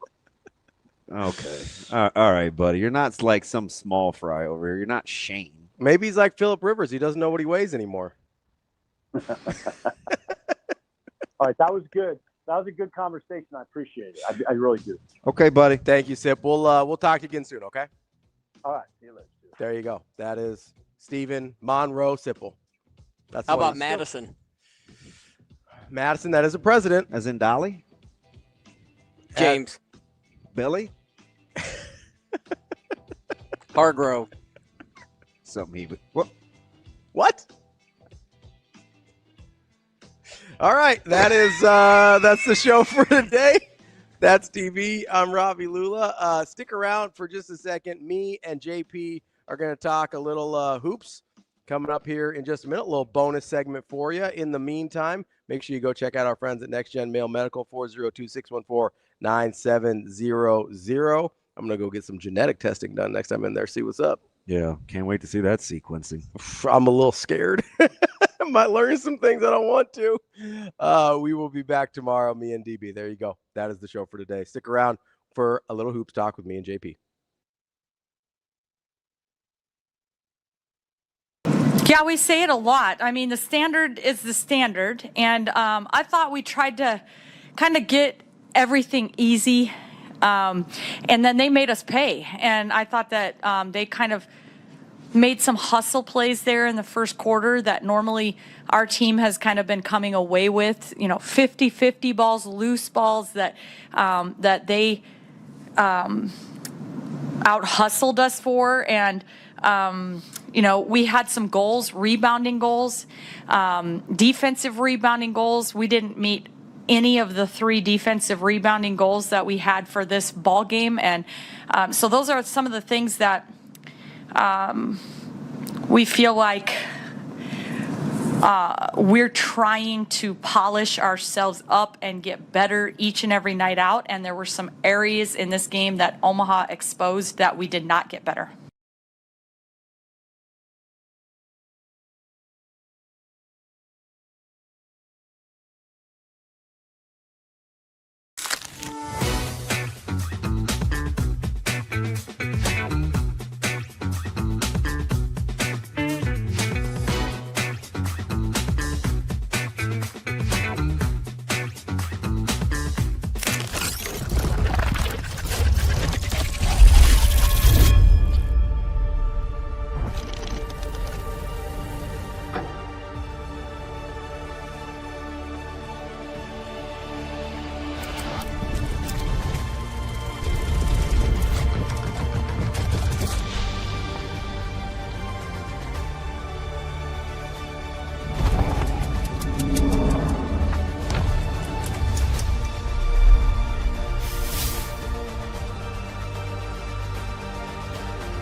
Yeah, I thought our defense was really good after the first 5 minutes. I thought we weren't very sharp early, and all the things we'd worked on the last 3 days were not, we're not showing up on the court.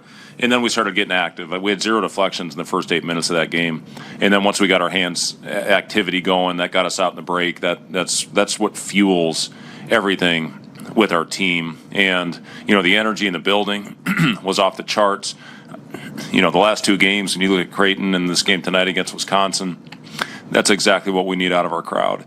And our guys they feed off that energy. That BK was unbelievable. The way that he went out there, that block when he cut his mouth was really impressive. And it was great to see him knocking down those shots. And it started with his free throws. I think he made his first 4 free throws and then was able to knock down that corner 3. And I thought our guys' movement on the offensive end, it was really Jamarcus that had great pace.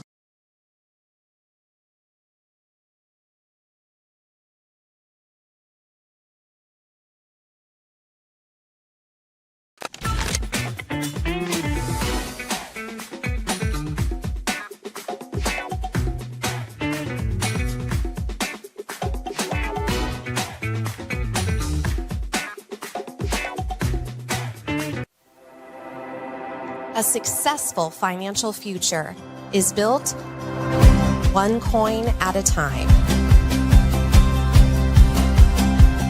Whether you're just starting out or a seasoned saver, we've got the financial resources and team of experts who will be with you every step of the way. Centris Federal Credit Union. We are where you are.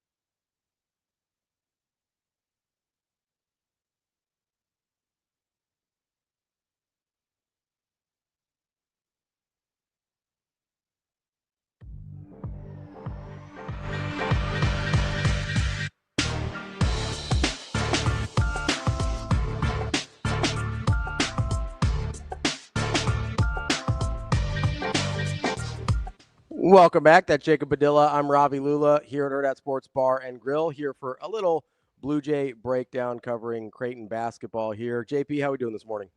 Doing all right. It's not a great time to talk Creighton basketball, but hey, the women did well since we last talked. So that's good. That's an improvement. The men have not. No. Did it make you feel any better though? So, I know there's obviously a lot of Creighton fans, a lot of Nebraska basketball fans as well. Did watching Nebraska do what they did to Wisconsin make you feel better about what they did to Creighton? Because it weirdly did for me.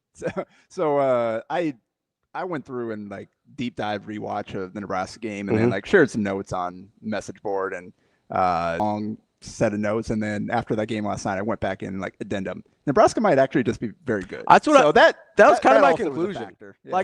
I was like, hey, I think they're just good going into the Creighton game. And then last night I was like, I think they're better than I thought they were. And I was reasonably high on them. I think I'm interested to see, and we don't have to talk Nebraska. I'm interested to see a couple different styles of teams they've got coming up next to see if it holds up. But I think they're gonna have a good year. Yeah. So Creighton's losses now in KenPom currently. Gonzaga was 3. Gonzaga 3. Baylor 32. Iowa State 2, and Nebraska 26 now. Yeah. So 32 is the worst loss on there, and it's Baylor, who, again, stylistically is a team that typically gives Creighton trouble. Hasn't always, especially a couple years back, and they were able to handle them. But yeah, there is that's kind of the juxtaposition with this team, right? Is I watch them and I look, hey, I think there's a long way to go for this to look like a good basketball team. And then I look at who they lost to, and I was like, tough schedule. None of those are bad losses at all. And then you flip back around, but they don't have any good wins, and Sure. the opportunities for those are running low unless you sweep UConn and St. John's in conference. Yeah, absolutely. Because Kansas State isn't any good, and then you're into conference play essentially because Utah Tech obviously is not.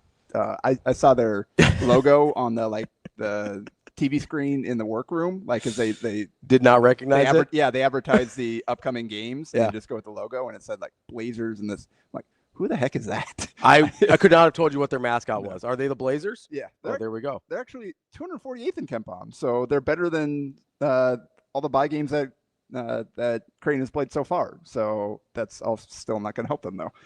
Correct. So yeah, it's just the chance for it's an even more extreme version of last year where this win, this team doesn't have a Kansas win, and now you're in a conference play, and the Big East doesn't look particularly improved. You're really hoping for a Villanova to kind of have a nice year. Butler's top 50 right now. You hope maybe they can figure out how to be at least a bubble team, so that can look like a decent able to get that. But to me, I'm more concerned. I'm not even concerned about resume right now. That's exactly right. We haven't gotten to the point where I think Creighton has earned the right to talk about resume or what that looks like at the end of the year. Right now, we are still very much where I expected to be a month ago. Yes. Where it's hey, trying to figure out what this team is, what they want to do, who they are. Are we any closer to an answer now than we were on November 5th?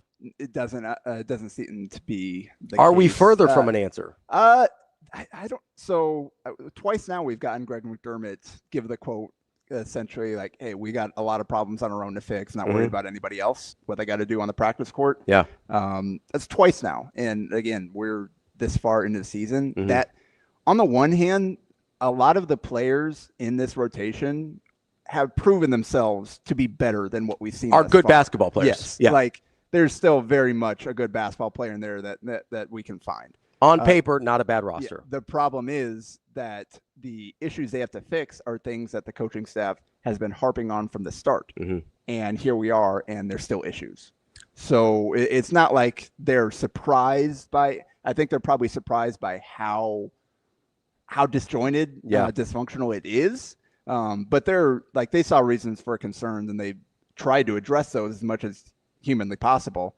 And for whatever reason, things just don't seem to be clicking. Yeah, it's not taking. And obviously, I think the biggest issue right now, and one that no fault of their own, it just happened, is the Owen Freeman injury, and not just because of how limited he is now, but they spent the entire offseason practicing without him. Yeah. And they put Jason in there. They got Conan and Dmitrievich in there later on to at least replicate some of the sets and have an actual center there. But ultimately, they weren't able to build any chemistry. And now you get out there, and he took one shot on their first possession of the game, and that was kind of a bailout that threw him top of the key late in the shot clock, and he just drove in and threw something up. Only shot the rest of the game. There was one time he drew a foul when he had a seal. They were looking to lob it over the top. It would have been a bucket. Got the foul.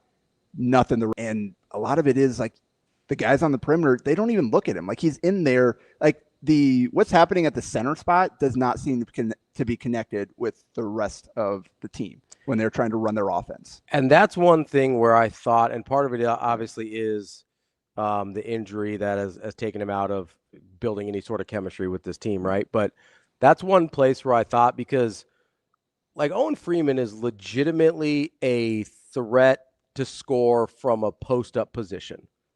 And not even just like deep, like mid-post. And that was one of the thoughts, like going from Kalkbrenner, who's obviously one of the most efficient scorers in college basketball history. But thing about him is, like, for him to be that, he had to bury a guy. Had to work. He had to get him in the right spots. And Freeman is a guy that he can create a little bit more on his own in the mid-post, the face-up. And had some moves and counters that he could get to. Yeah. So that was one of the ideas bringing him in. Is like, okay, we're losing so much with Kalkbrenner, but this is one of the most efficient post scorers in the country and can create his own offense a little bit. I don't think it's a hot take to say that offensively his game is much more advanced than Kalkbrenner's was. And I thought that could be a bridge to some functionality offensively while they figured out some other things, whether it's the point guard spot, which we knew was going to be an interesting experiment, not bringing in a true point guard at all.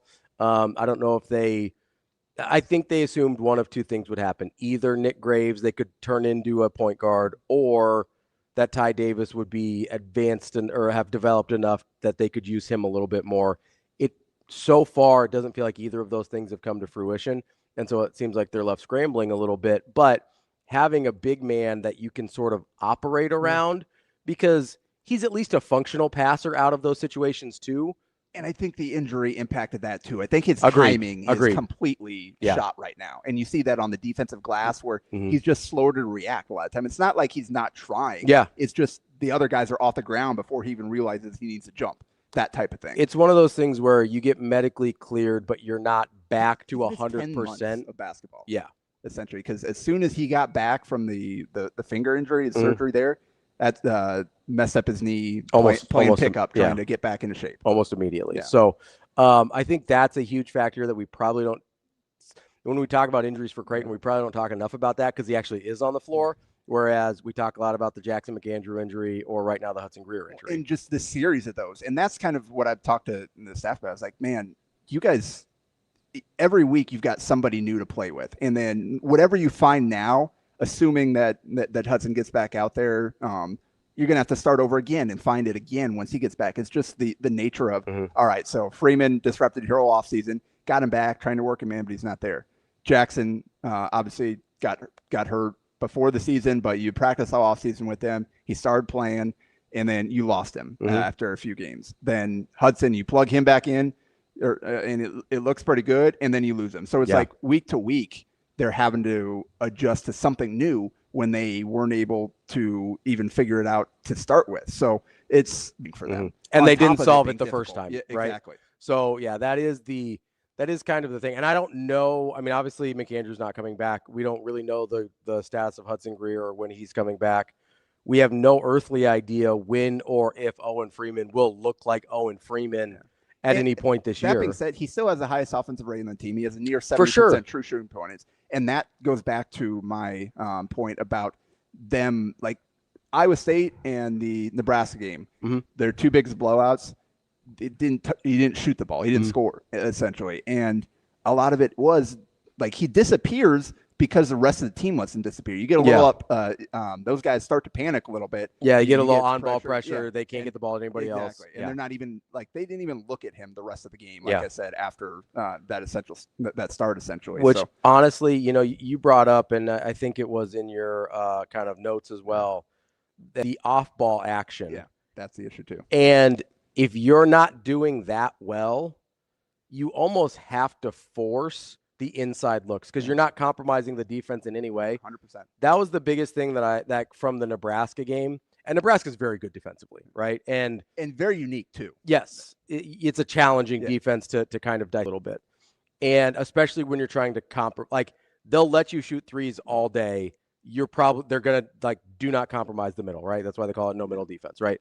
So, but the thing to me was Creighton's complete inability to put the defense in a bind, right? To make them make a tough choice. 100%. And the issue, like we talk about the issues that they've been working on, like they spend how much time in practice throughout the offseason running through these actions, these sets, this stuff to get into their continuity offense. And that stuff right now isn't producing anything. Like going back and watching, guys aren't making contact on screens. Guys aren't setting up screens. The cuts through, there's not a purpose there. I mean, there's one play where Jason Green gave the ball up and cut through, and they switched Sam Hoiberg onto him. And at that point, like there's space, like they're not loaded up. Just sit down and post up and see what that happens. You have to take advantage. He of just that. cut through, and Blake Harper drove in and took a contested pull up that wasn't anywhere close. Like that's on the other end. Nebraska took advantage of their mismatches every time Creighton gave them one. So like stuff like that just kind of goes back into these guys just aren't on the same page. They're not reading the floor well. They're not executing their stuff to begin with, and that's why they are 293rd in tempo and 238th in average possession. Like we've got so many possessions where things just get bogged down, and they're having to force a step back three or get a shot clock violation because nothing they did produced any kind of advantage whatsoever. And that's where I think a healthy Freeman sort of provides you a shortcut to, hey, if we can't figure anything else, start everything very simple by getting it into kind of a mid-post situation with Owen Freeman. Even if he's not 100% healthy, even if he's not, the timing isn't quite where it used to be or needs to be, you mentioned he's still already the most efficient guy on the offense for them. You almost have to force feed that a little bit, I think. And especially, he's going to be out there for limited minutes, and defensively right now he's struggling. Yeah. So if you're not going to force feed him the ball, play through him heavily on offense, then why is he out there? Obviously, part of it is to try to get back into it. I mean, we saw him in there in garbage time. I'm sure Mac just like, whatever, just get out there, just play, try to find something at that point. Yeah. But like you gotta, if he's out there, you need to make him a presence on offense. Yeah. And that's, I think, probably the biggest frustration is even when you feel like they're, because I think identity is a huge issue for this team. I don't think they're anywhere close to knowing where they want to be. And you brought that up with the constantly kind of changing rotation and cast of characters because of the injuries. I do think you can look at it and go, hey, we can simplify things a little bit here and say, hey, when Owen Freeman's in the game, he is our primary source of offense, right? Everything needs to run through him. Hot Danger mentions, imagine trading Freeman for Mast. I think they thought they could play a version of, maybe not to the same degree, but sort of running a lot of the offense through Owen Freeman because of the skill set that he showed at Iowa last year. And A, health has been an issue, and B, Nebraska's committed to getting Rink Mast the ball as often as possible. They run their entire offense through him. That same commitment has not been there for Creighton and Owen Freeman, even when he's out there. And that to me is part of this huge problem, because if you just, and you mentioned Coach Mack bringing things up a couple times, role players have been a thing that he's brought up multiple times, right? So going into that Nebraska game, I thought really poignant comments about all the guys on Nebraska that know exactly what they're supposed to do out there. And then he being champions in your role. He doubled down on even more post game. And sure, that's praise for Nebraska and it's accurate, but I'm almost positive that was far more directed at his own team than it was to the opponent there. And it's just the contrast there. And it's just where the two teams are at this point. And that's why Nebraska is 10-0 right now and Creighton's still searching. Nebraska knows exactly what it wants to do, and Creighton has to find something that works. They have to find that identity. They have to, and it starts again with doing the little things that goes into that role player stuff. Yeah, setting a hard screen off the ball, not a moving one, but like actually making contact to get a teammate open, cutting hard through the lane to draw a defender and open up the next guy coming through, running the floor, getting back in transition, like all that stuff, that hard stuff. They're not doing that stuff well. And on top of that, you're getting some bad shooting variance. Some things just aren't going your way from a luck standpoint. But they're not giving themselves any margin for you error. have to do that other stuff first, Yeah. and then that stuff will eventually come around. So yeah, they got a lot of stuff to work through. It's sort of incredible, and then on the men's team, let me know, and then we can move on to the women. But it's sort of incredible how often an open shot that's achieved the right way goes in versus an open shot achieved the wrong way does not go in. And I think that's exactly where Creighton's living right now. And that sounds very abstract, but like there's a reason Nebraska is able to play the defense they do, and Creighton never shoots the ball well against them. They settle for shots that they are open for in the wrong way. Like in rhythm shots versus stagnant shots, even if both are equally open, are in no way the same thing. And I think Creighton really, really struggles to find anything in rhythm. And so they settle for a lot of stagnant open shots. Yeah. And it was definitely both. Like in that Nebraska game, they got some really good looks, guys that you want to be shooting those shots, and they just didn't go in. And then they didn't have an answer. Like like it just doubled down on, again, getting to those stagnant threes. Like their off ball movement, like attacking the traps. Like people talked about Josh Dix not being aggressive enough, and the 5 shots or whatever. Like early on, he actually, like his first 3 shots were all like, hey, I'm going to go get a bucket here, late in clock, like being aggressive. And one, they just didn't go in. And then also every time he put the ball in the deck, Nebraska was sending 2 to him. They were determined not to let him. They did a really good job on him. He got some guys open shots. Like he had 5, 6, 7 potential assists, and those shots didn't go in either. So it's like on the Dix, he's the one I'm least worried about eventually kind of figuring it out and getting in there. There's still the player that everybody thought he was in there. It's just the stuff around him is kind of dysfunctional right now that he needs help in terms of everyone else also doing their job. Yeah. In defense that we talked about, he is their best individual defender. And he did a good job. Sanford, I don't believe, scored on him. Didn't make a shot on him. Didn't get a shot off really. But you can see that he comes from a system where he's not used to, like the defensive concepts are just not ingrained in him, not second nature to like where he needs to help. It's not advanced team defensive concepts. The communication, trying to get matched up properly, like all that stuff. Like it's just, you can see like he makes too many mistakes off the ball or when he's not straight up guarding a guy. And that I think is the case because of where he came from, and he just hasn't had to do it throughout his college career. So that's something that they're bad on too. Just kind of all the pieces. Yeah. I think because they're struggling in so many areas, it's really making it difficult for any of the guys individually start playing well. It's kind of a self-fulfilling prophecy there. Because guys individually aren't playing well, so the whole team isn't working. But because the team stuff isn't working individually, it's hard for guys to get into it, to flow there. So that's stuff they got to figure it out. He's the one I'm least worried about.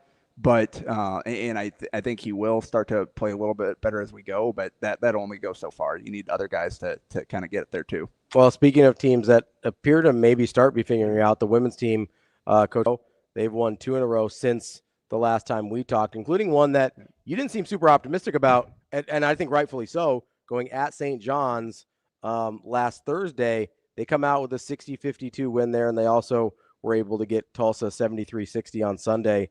In addition to a Northern Arizona win that had happened before we talked.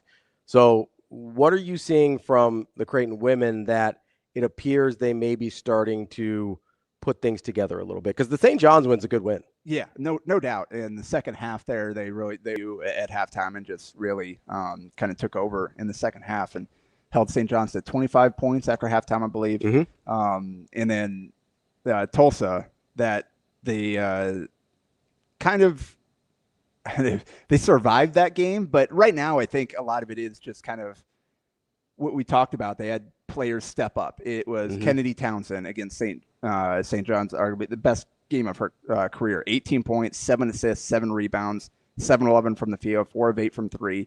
Double from Grace Buffelli, and just enough offense off the bench from Neely Gessert hitting 4 threes. Ava Zedeker struggled, didn't make a shot from the field. Then he bounced back against Tulsa. She had 21 at halftime. Just on with 26. Yeah, drained a 3 at the halftime buzzer to get to 21. and not just 26, but 5 assists, 8 rebounds, 8 of 12 from the field, hit all 4 of her threes, all 6 of her free throws. So just a complete performance. They got another double-double from Buffelli, and Allison Heathcock added 12, 3 assists. You had Gessert again hit 3 threes, 11 points off the bench. Getting a little spark. She's still kind of figuring out how to score inside the arc, but she can absolutely shoot the rock. And you get her enough attempts that she's probably going to hit enough to give you some support off the bench. So we're just starting to see kind of individually players start to figure it out and have some good games. And that's going to be the key. Like you don't have any star that you can rely on. It's got to be a collection, and every game somebody else probably has to step up. And that's what we've seen the last couple where you do have some players kind of figuring out and playing well. And obviously shots falling is a huge part of that, but playing well outside of shooting too with what Townsend and Zediker both did. I think that's one of the biggest contrasts between the men's and women's teams right now is it feels like if the men's team doesn't shoot well, they're not going to do anything well. Whereas it feels like the women's team started to do everything well and then the shooting followed. And again, that sounds very sort of abstract, but I do think it's a real thing. And we've seen them as they get ready for Kansas State this weekend. Actually, both teams get ready for Kansas State this weekend, ironically enough. We've seen them they seem like they have a much better idea of individual roles on the team and how they can fit into that process. Yeah, and part of it's by necessity with just kind of where they're at from a roster standpoint. With Keani Lockett out, every group hasn't played yet, so like they're Tara Doncic is still kind of the end of the bench is still figuring it out. So they've got a short rotation. Yeah, and I think at that point, like Neely Gessert coming in, she knows she's coming in to shoot the ball. Yeah, like, that's what she's out there to do. Yeah. Like Flans, let it fly. That's what you're here for. Grace Buffelli is in there to rebound the ball, and occasionally she got a good matchup. They'll get it to her, and again, back-to-back double-doubles. Like you got Allison Heathcock is just out there hustling every play. Some games she'll contribute offensively, some others maybe not, but the effort is going to be the same regardless. So you're starting to see kind of players figure some of that out and cover for each other, because you talk about how great Townsend was. 1 of 9 against Tulsa. Yeah. Just couldn't find it. But again, Zediker stepped up. So it's kind of the inverse of each other. You got one struggling, teammate stepped up and carried the load for her. Yeah, that is the nice thing about having some people start to figure out what their roles are and what their options are. And that is a little more challenging, I think, than people give it credit for, especially when it's like, hey, this isn't this person's night, I'm the next one up. Yeah. Like that's sort of a difficult dynamic if you don't have a really good familiarity with your team, which, I mean, the Creighton women's team is just as new, if not newer, than the Creighton men's team. Freshmen for the most part. Yeah, not people that you don't have a history with at this level. So that's been really impressive to me, and that just speaks to the job that Flan does, because they're playing 7.5 people basically. I mean, McGee's minutes kind of to and fro a little bit. Same with Nora Gessert. Yeah, so they're basically six woman rotation, and then you're kind of mixing in Gessert and McGee there for kind of the rest of the minutes, maybe a few of Doncic here and there. Yeah, you got some foul trouble to your bigs, but it's kind of essentially it's that 6 is kind of where you're gonna kind of rely on, and then hopefully one of those other 2 can give you something. And you had 7 points from Gessert, or from Nora Gessert in that Tulsa game, which is big there for them to hold on to that lead. Yeah. So Kansas State coming up for the women on Sunday, then at Omaha, technically a road game. And then DePaul, is that the next big test? Let's look. Yep. Starting conference play after that. On the 20th, so a week from Saturday. Conference play again. Yeah. We had the St. John's game. But the full conference play. Yeah. Not just the teaser. I get it. Like that's kind of how you have to make with the kind of the way the conferences are now, but it's so weird. Like the Big Ten does it too. They have their 2 early games. Illinois and Ohio State men played last night, and I was like, all right, conference play. And it's like, all right, now we're leaving. Sorry. So weird. Especially like Big East, it's like just a one-off now. Yes. Like the Big Ten, you got a home and you get a couple early on, and then, but of all the changes to college sports, that's the least impactful. Yes, it's just a little goofy quirk, not a real problem. So we'll finish on this unless you've got more optimistic about the women's team than the men's at this point. I think relative to competition, the men probably have more talent. Okay. So that being said, like they've got more issues to figure out as well. So I still I'll go with the women right now because obviously they're building to something. And that's something I heard some fans talk about too. Like it just the men's team right now, it's hard to find something to really latch onto to feel super great about, like you're building the future or whatever. The women, you certainly have that with the freshmen getting the run that they do right now. So I think it's probably a little bit easier watch, even though I'm still kind of uncertain where they're going to fall into the hierarchy of conference play once they get there, and if they can find the consistency they need to make a really good run in league play. But the last week or so, he's certainly, I think, changed the opinion a little bit. So men's higher ceiling, lower floor. Women's, you have a better idea of where you think they'll be. I think there with the women's side, there's more reason for like excitement, optimism, hope for the future. But I think ultimately you do have more talent. So I definitely think the ceiling is there for the men's team to stabilize at some point. If they can figure things out. Yeah. I do think people forget, even with all the transfers, a lot of these guys do have multiple years remaining. Yeah. So that is encouraging. It's not all one and dones. I think Nick Graves is the only one and Dix. And Josh Dix, of course. Those are the only one and dones. Freeman's got more years. Harper's got more years. Obviously, McAndrew, not a transfer, but he'll have more years. Greer will have more years. So there are a lot of pieces from this that should be there next year as well. It just feels worse because two of those guys are probably the two guys fans are most excited about are the ones sitting on the bench right now. Absolutely. I mean, McAndrew was probably my favorite player on the team coming into this year, not named Fedor Zugic. I've got my special affinity for Zugic there, but it is challenging when you probably the two guys with the most upside on this team are just not able to play right now. Yep. That's where they're at. That is Bluejay Breakdown. Hopefully it'll be a little bit more cheery of an update next week. We'll probably take a little break during the holidays as well. They're not playing a ton of games then anyway. So next week will probably be the last one until the new year. But Jacob, appreciate you joining me as always. That has been Bluejay Breakdown. We'll be back next week, and you'll have more Hurrdat Sports Live tomorrow morning at 7 a.m.